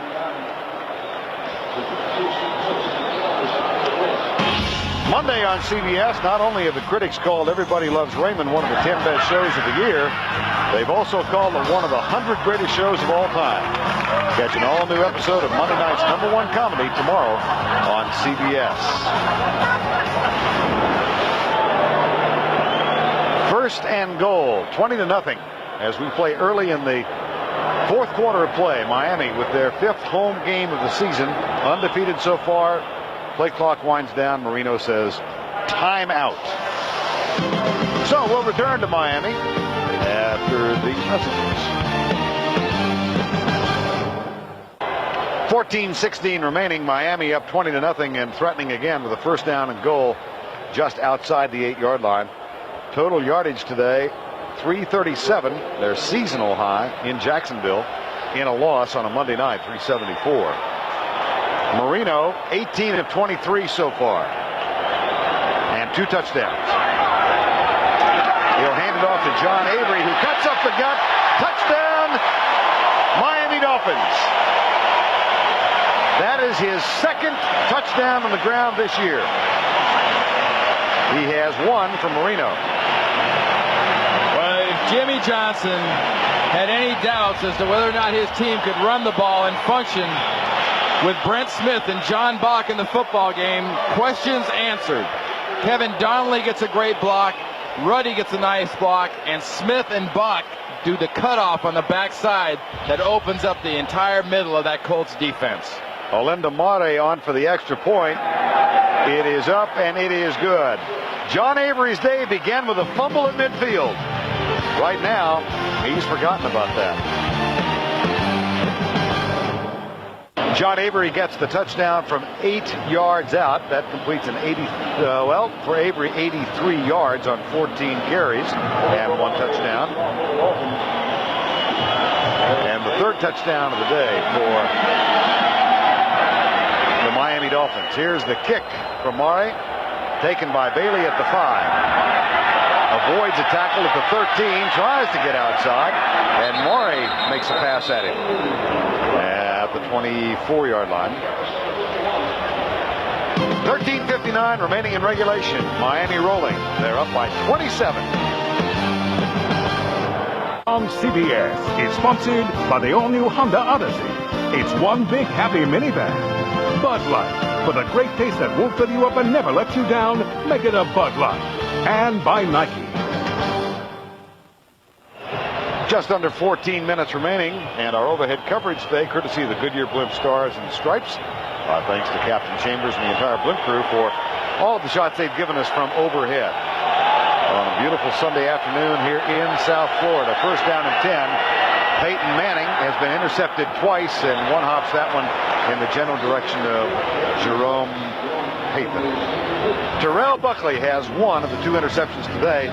His season began when he picked off Peyton Manning twice in the regular season opener back in Indianapolis. One of those interceptions returned for a touchdown. And he has been a guy during this season, though, as good as it started, has been picked on. And today he got this interception when Marvin Harrison fell down.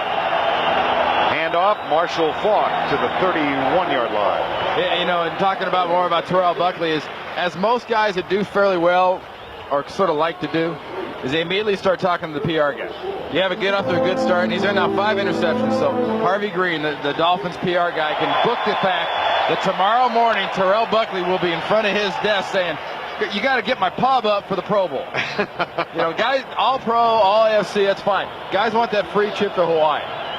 Look at the job this defense has done on the Colts so far. 3rd and 7. Indianapolis 2 of 9 on 3rd down. Payton starts in motion. 4-man rush by the Dolphins. Lamont Warren gets it.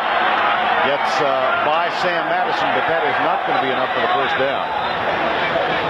Well, defense is no new thing for Jimmy Johnson. I mean, yeah, those are Jimmy Johnson trademarks. For all the Troy Aikman and Emmitt Smiths and Michael Irvins you want to talk about, when Jimmy comes in someplace, he brings defense with him. And take a look at what he's done here in Miami. The NFL rank all the way to 4th.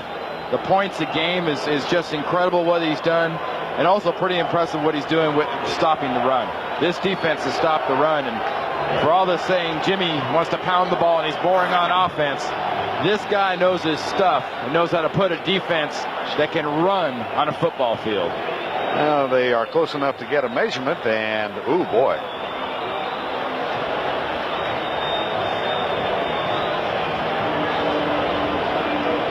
Just short. No, it's they got the going to be a first down by about a layer of tape. Okay. See the bottom of that bottom of that stick had those 2 or 3 wraps of tape. If it was 2 wraps, it wouldn't have been a first down. But it was 3 wraps. So they got the first down. 10 first downs for the Colts today. 19 for the Dolphins. Lamont Warren, the single back now. That's Jerome Payton in motion to the right side.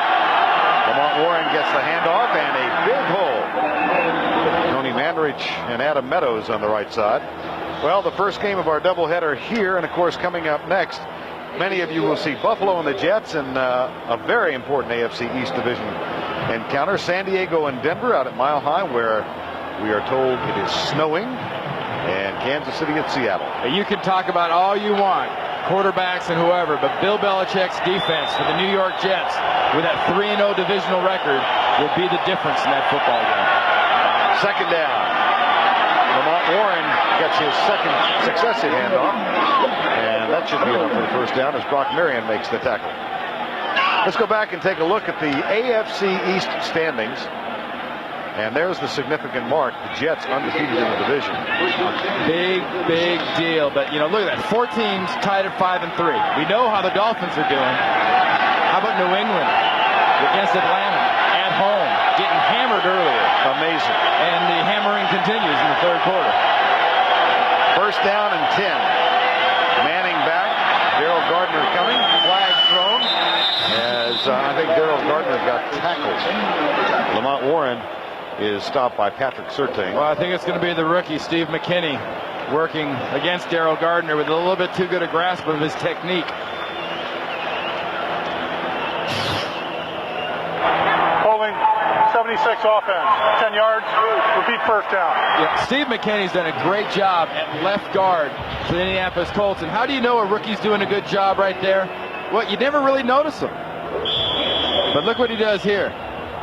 There are a lot of defensive backs we've seen today that don't have that good a technique tackling. He wrapped those arms and those legs weren't going anywhere. That's a good technique, though. He wasn't about to let that defensive lineman hit Peyton Manning. Marshall Faulk back in the lineup on first down and 20. Here comes the blitz. Manning reads it, goes for his tight end, and it's incomplete. Intended for Ken Dilger with Ryan Walker defending. Tomorrow on CBS, we began with Cosby, then the King of Queens. Everybody Loves Raymond Becker, and we'll complete the night with L.A. Doctors.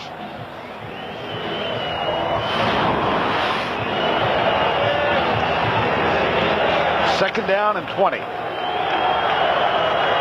Also known to a rookie quarterback as Forever. Johnny Mathis could sing about it. Manning. Marshall Faulk, that's only his second catch today. He does get back to the 50-yard line. And Zach Thomas makes the tackle. Yeah, that's really a successful play, though, for the Colts. Jim Moore and his staff have to be happy. Just getting some of that yardage back, just about getting back to the original line of scrimmage. Tough for you to say, huh? Yeah. Now you're looking at third down. You know, and Jim Moore says, okay, look, Peyton, do your thing. Keep going that way. I want to give you a shot at www.nfl.com. Third and 13. Torrance Small in motion. Shotgun blitz coming. Patrick Surtain. And the pass is incomplete, but a flag is thrown. And this one could go against Terrell Buckley. They're going to call him right there for coming over the top of Marvin Harrison before the ball got there.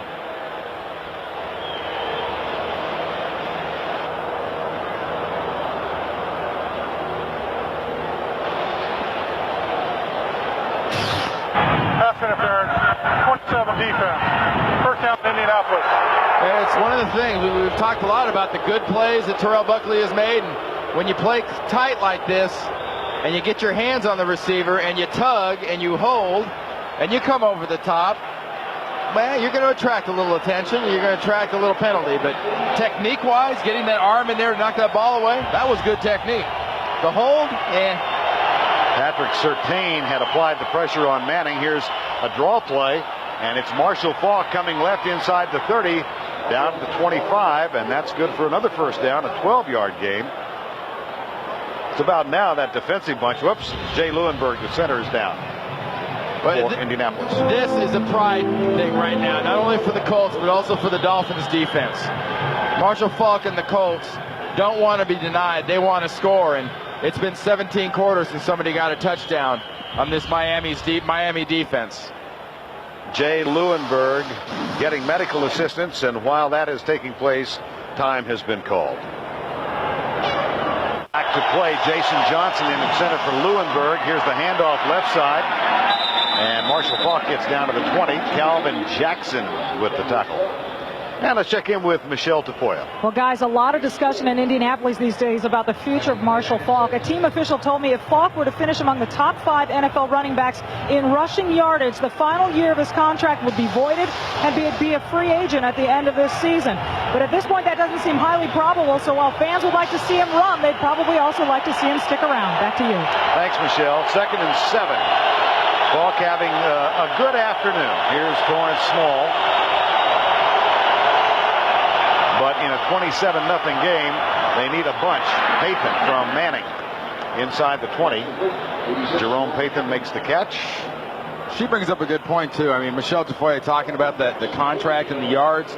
You know, Marshall Faulk came in here just a little bit over 600 yards. Got us finished in the top 5. There were 6 running backs coming into this game today, had 740 yards or more, led by Terrell Davis and 1,100. So the chances of catching those 6 when you're getting down and not running that much is not very good. 3rd and 3. 4 wide receivers in, and the Colts go out of the shotgun. Harrison in motion, and Harrison gets the grab. Flag is down. He leans out to the 15-yard line. We'll see if the play stands. No, that's going to be offsides from the Dolphins D.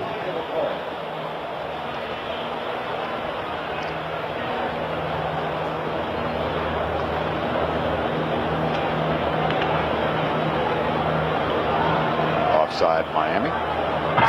Offside, 59 defense. 5 yards by measurement. That's the first down.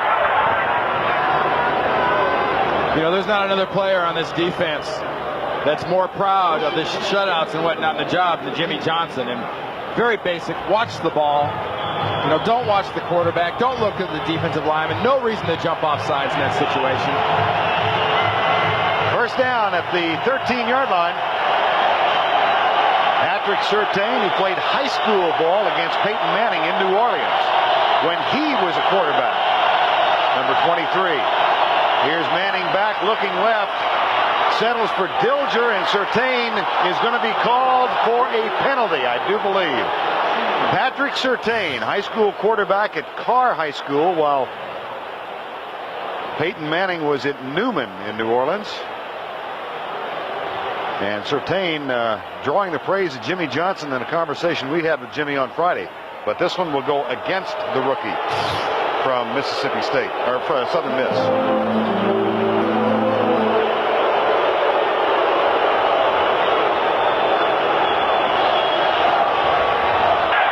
Pass interference. 23 defense. First down, Indianapolis. Well, Patrick Surtain is coming into the NFL at a time where defensive backs just can't get their hands on a defender. Can't go over the top. Watch him come in at the right side of the screen. He is just belly to backbone with Ken Dilger, and they call that contact against Surtain. First and goal at the 6. Marshall Faulk drives toward the goal line, and he's in. That is only the 2nd rushing touchdown of the season for Indianapolis, and it's the 2nd touchdown given up by the Dolphins at home this year. Talked about that pride of Jimmy Johnson in that defense. Nothing dings your pride more. It's one thing to have Rob Johnson throw to Eric Moulds earlier in the year for 1 touchdown, but Marshall Faulk fights the entire way, runs through defenders, and stretches for that touchdown. That's kind of an in-your-face 6 for this defense. They will go for 2. They have done that 6 previous times this year. They're 1 for 6 on 2-point conversions. Manning, now they're 2 for 7 as Marcus Pollard, the tight end, makes the grab. Only the 2nd time this season at home the Dolphins have given up a touchdown. The NFL on CBS is sponsored by First Union, your guide to the financial world, and by Enterprise Rent-A-Car. Pick Enterprise, we'll pick you up. 7:42 remaining in regulation, 27-8 as the shutout ends for the Dolphins. And the scoring drive, 71 yards. Marshall Faulk, whose only other touchdown on the ground came on a 65-yard scamper against the 49ers in the first play of the game, gets the TD here. John Avery with the kick return. Avery gets some help and is out to the 35-yard line. Now take another look at the 2-point conversion. Well, no one in the league has attempted more of these, and the reason this is successful, good job by Pollard is sitting down, and a nice job of patience by Peyton Manning, waiting until his tight end found just the right spot in that defense, faced him, and got the ball. Peyton Manning. The learning experience continues. He's back on the phone. John Avery is still on the field. And Dan Marino is as well. 27-8.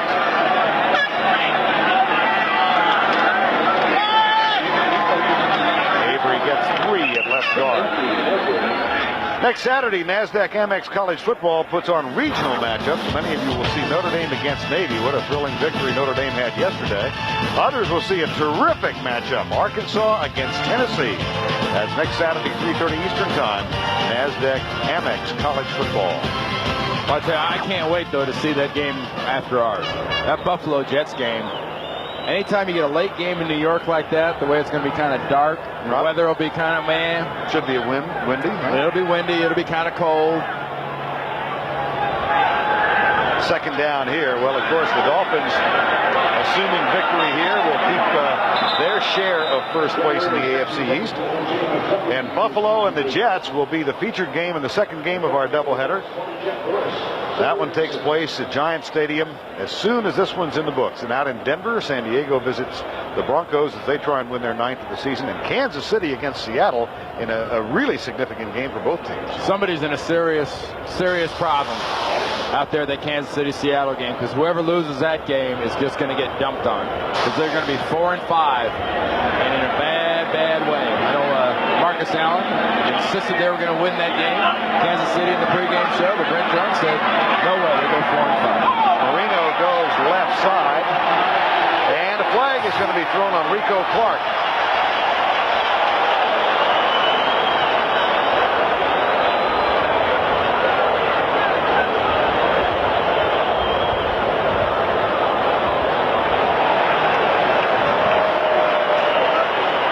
Seven, 8.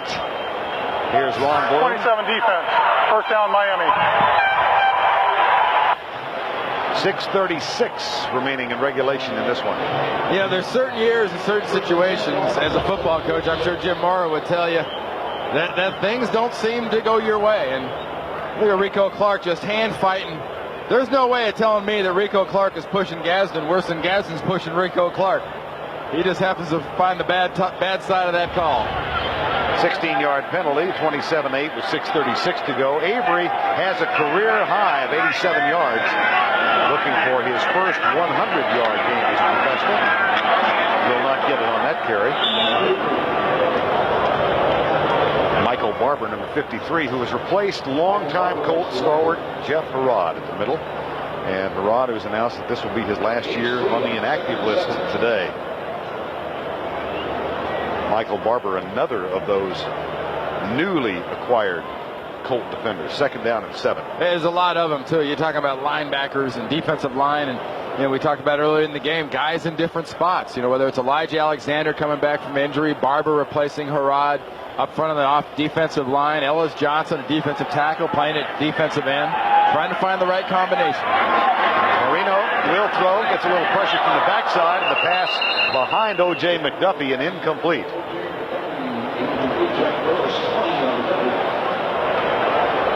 Jeff Burris had a shot at interception there. That ball was tipped up in the air, and Burris got a hand on it and couldn't come down with it.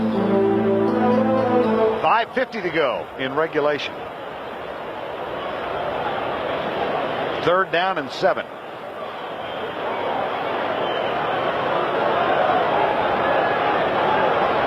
And the Dolphins 2 of 5 on third down conversions.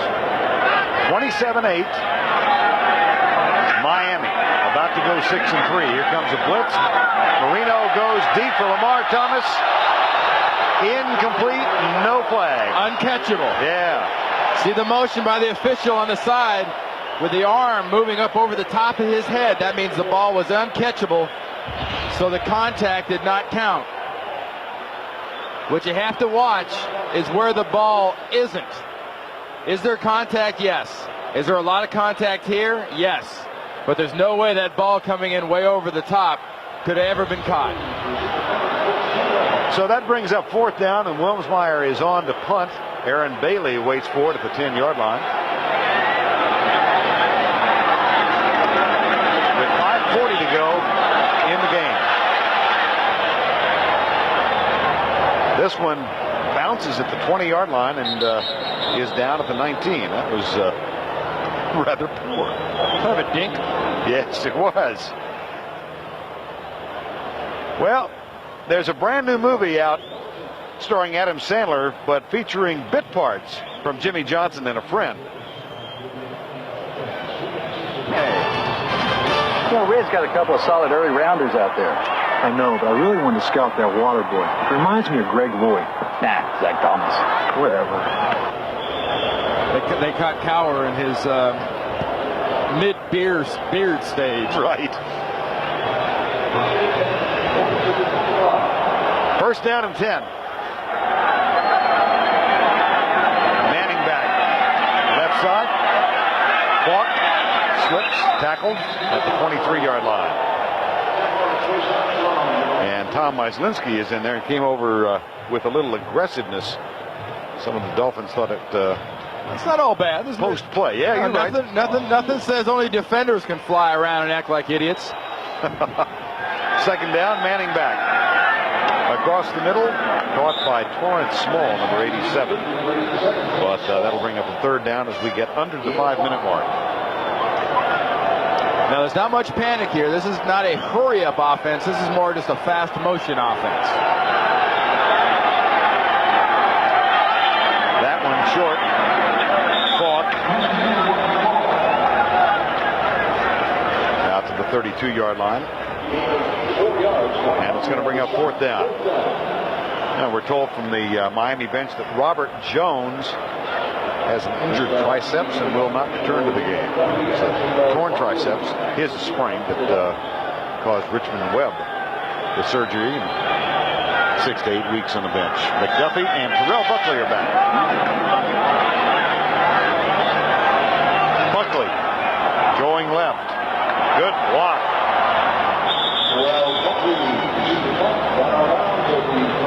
Coming up tonight on CBS, if you're a smoker and your sex life isn't all it could be or should be, tonight's 60 Minutes is one broadcast you can't afford to miss. Then it's Touched by an Angel, followed by a special CBS miniseries, Mama Flora's Family. Cicely Tyson stars in Alex Haley's story that picks up where Roots left off. That's the lineup tonight on CBS. More than a few folks have headed for the beaches. This one, they believe, is in the bank, as Miami will remain undefeated at home, 5-0 for the season. Wanted the shutout, lost it on Marshall Faulk's 6-yard run. John Avery stays in the backfield now.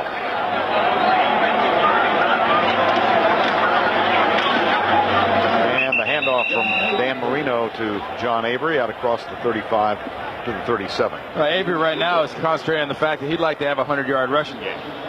And Dan Marino's in the football game right now only because Jimmy Johnson wants him to be in the football game. He wants him to take those snaps. He wants him to be making the handoffs. He doesn't want any mistakes and problems. Remember, Erickson, the backup quarterback, had surgery on his elbow, and he's gone. It's Brock Heward at the backup quarterback position for the Dolphins, along with Todd Doxson, who we saw earlier running the option. Avery with 93 yards on 17 carries. 3:25 to go in the game. Blitz coming from the Indianapolis Colts. And this will be a dead ball foul. I should have said it was Damon Heward's the backup quarterback. Right. His brother is at University of Washington as a quarterback. Prior to the snap, 12 start, 65 offense, 5 yards, repeat second down. Which leads me to congratulate you as an alum of UCLA about that convincing UCLA victory yesterday. Oregon State, yeah. I'm sure Damon Heward had a chance to pummel on Oregon State and some of those teams in the Pac-10 when he was there in school. And, you know, this is Damon Heward's job. You're watching him do what he's supposed to do, and that's chart plays. And as long as Dan Marino is a Dolphin, there's going to be a lot of guys drawn on clipboards for this football team that will not see the field. Marino back on 2nd and 12. That one is picked off, and down the sideline goes Monty Montgomery. Marino intercepted for the first time this afternoon. And Monty Montgomery gets his first interception. And what a nice job, just jump to Monty Montgomery. I mean, that is a deep, long pass for a quarterback to throw. Dan Marino obviously a little less than pleased, but watch 34, Monty Montgomery. Reads the receiver, seeds the ball, makes the jump. That's textbook. When a defensive back coach teaches that, that's how he teaches it. I'm trying to read lips. I stopped that a long time ago. Let's just put it at unhappy.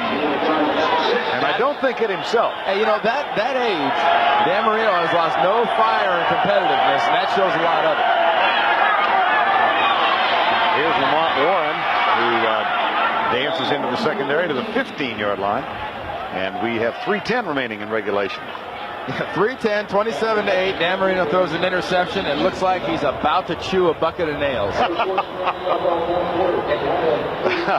Hey, but that's the trend this year in the NFL. You got an older quarterback playing for you. There's a pretty good chance you're going to be winning some football games. The younger guys are struggling, but the older guys are coming through and winning. Let's see. Flutie, Testaverde, Young. Yep. Manning into the corner for Pathan, incomplete.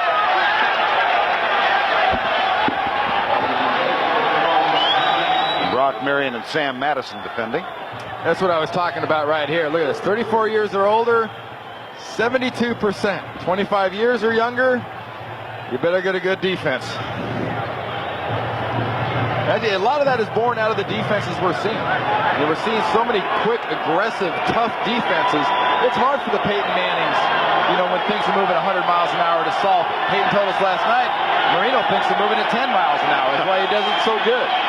Here's Manning across the middle to the 10-yard line. The catch made by Marvin Harrison.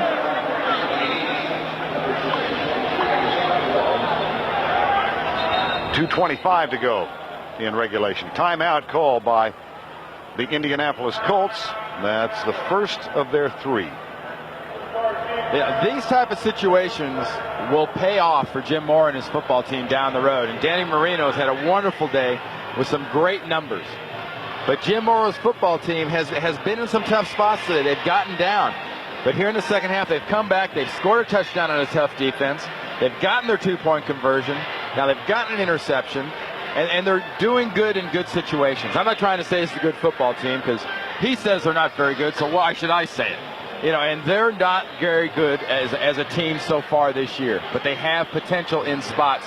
He needs a whole lot more talent, though. Well, they're going to be in position for a very high draft pick, I would think. And they are looking at next year's crop already. Here's Manning back on 1st and goal. Into the end zone, Dilger, touchdown. Ken Dilger gets his first touchdown of the season on the pass from Manning, and again, the Colts will go for 2. Just another part of the deal, part of the mix for the Indianapolis Colts that they have to be positive about. Ken Dilger, left tight end, fakes going out, runs right back up the seam, being covered by Zach Thomas, does a nice job getting that touchdown pass, and Peyton Manning, good protection, good throw. A lot of positive things to build on in a bad situation for the Colts. And again, they will go for 2 with 2:20 to go in the ballgame. Manning, deep in the end zone, intended for Marvin Harrison, and Brock Marion was there to make sure that one was incomplete.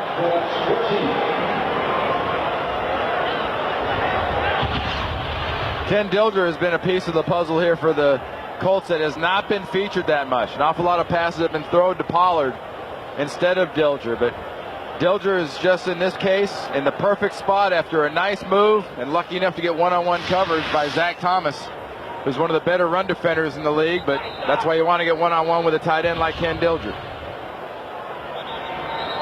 Dilger gets the touchdown, and we have 2:20 to go in the ball game. 27-14.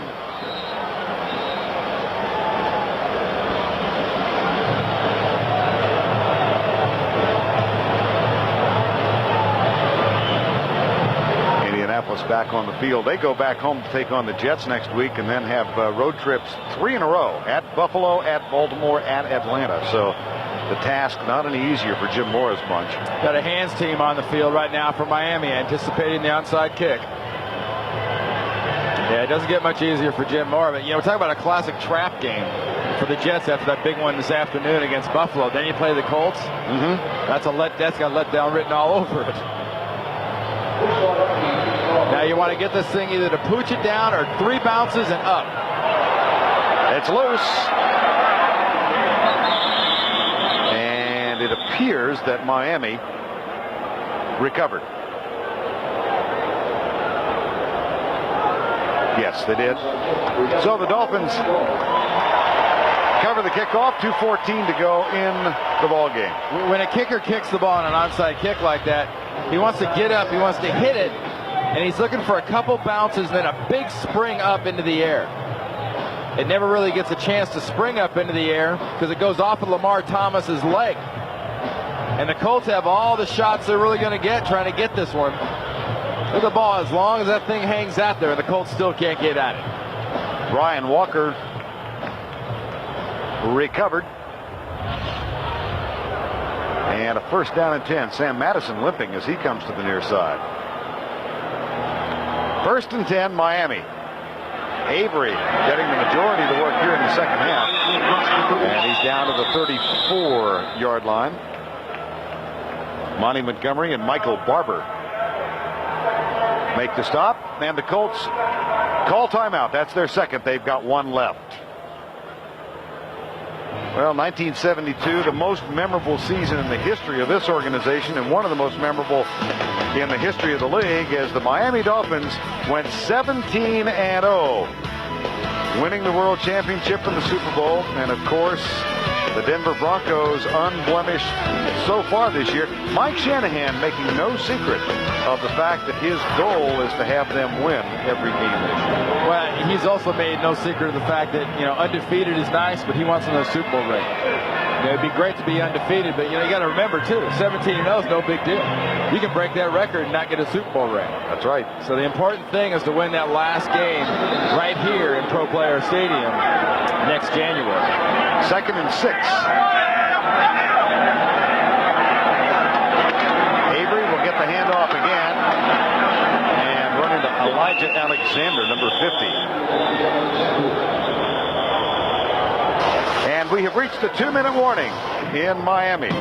Dolphins up by 13, trying to keep abreast of the AFC East.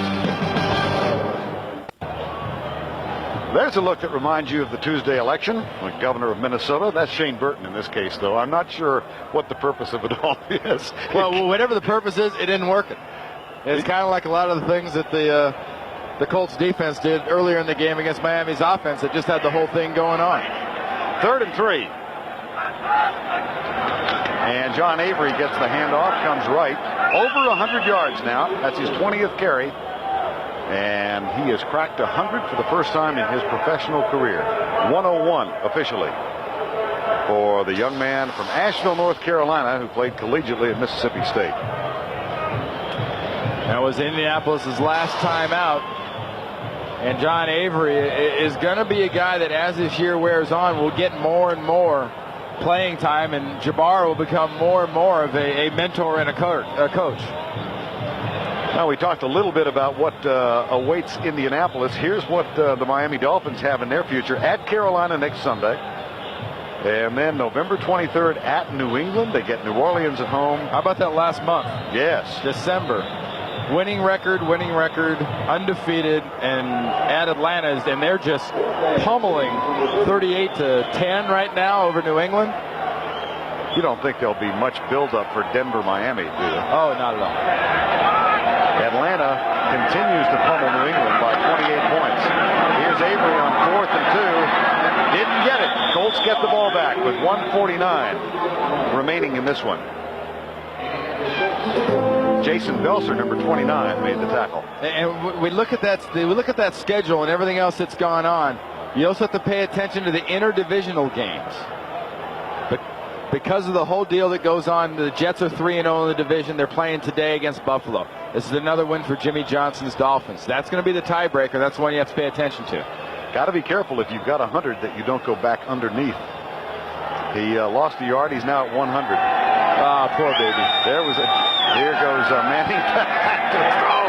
Your sympathy's astounding.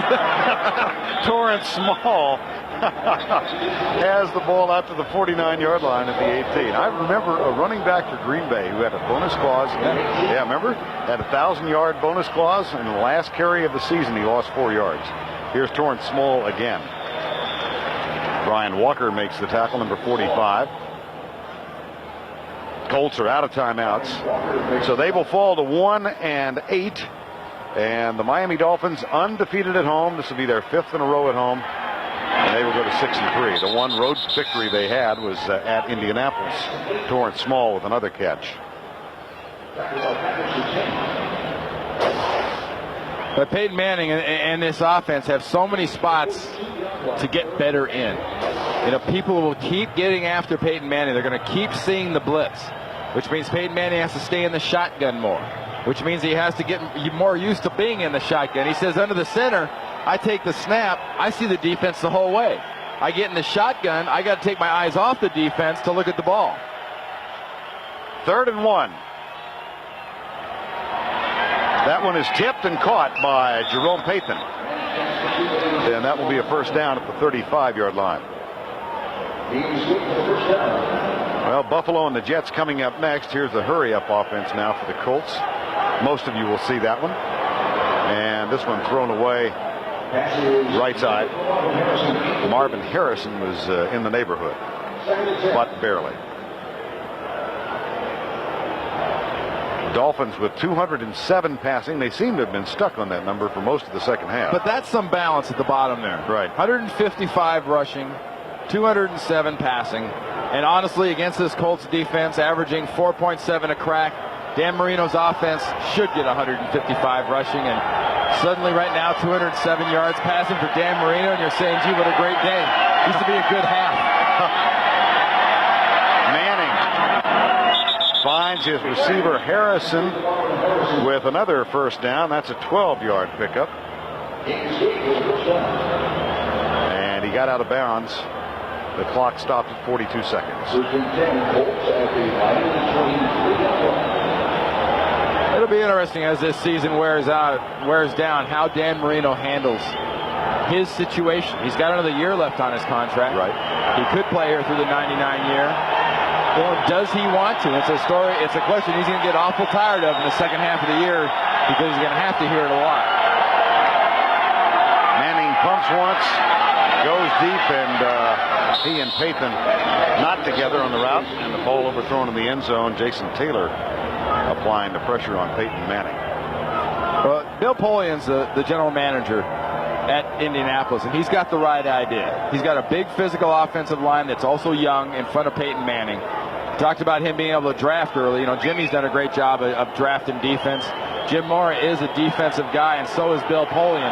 Expect the Colts in these next couple of years with some good draft picks to bring some real studs onto this defense. Manning controls the low snap, goes in the corner for Pathan, and this one also overthrown. And that will bring up a 3rd down.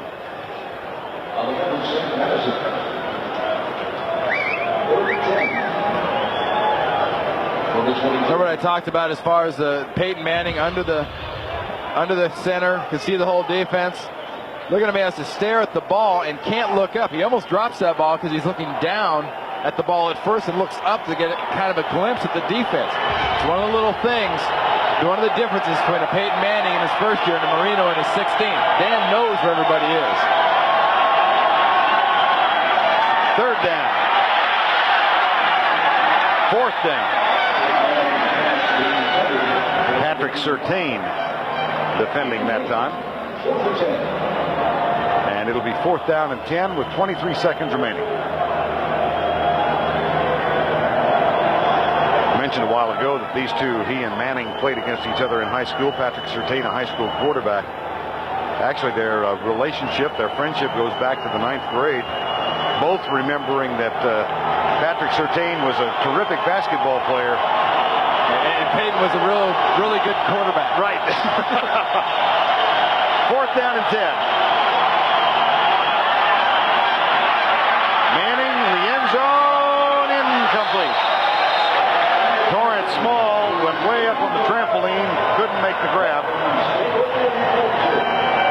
And the Dolphins will get it for the final 16 seconds. Jason Taylor, 5 sacks in the first 4 games, none in the last 5. And the reason Jason Taylor and company are down on a knee, it's very tiring for these guys to rush the passer play after play after play. They didn't get the pressure on Peyton. Peyton drills this ball in. Look where this guy throws this ball. Over Danny Stubbs, over Walker, and just barely misses getting that ball to Torrance Small. He's going to make people's lives very miserable on opposing teams in the not too distant future. Will Peyton Manning. Final 16 seconds. Dan Marino takes a knee. And the Miami Dolphins don't get the shutout, but they do get the victory. Jimmy Johnson's team goes to 6-3, 5-0 at home. A couple of guys who spent a couple of years talking for a living. Back on the sidelines now. And with New England trailing by 28 to Atlanta, we're going to dedicate a loss in that one. So here are the update standings. Miami goes to 6-3, 4-2 in the division. Indianapolis falls to 1-8. New England now 5-4, and coming next from the Meadowlands, Buffalo and the New York Jets, Doug Flutie and Vinny Testaverde. Others will see San Diego, Denver. So for Randy Cross and Michelle Tafoya, I'm Vern Lundquist saying so long from Pro Player Stadium. Miami beats Indianapolis by a count of 27-14.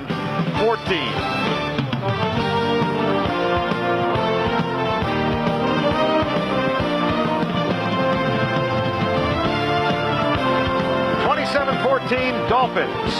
This has been a presentation of CBS Sports.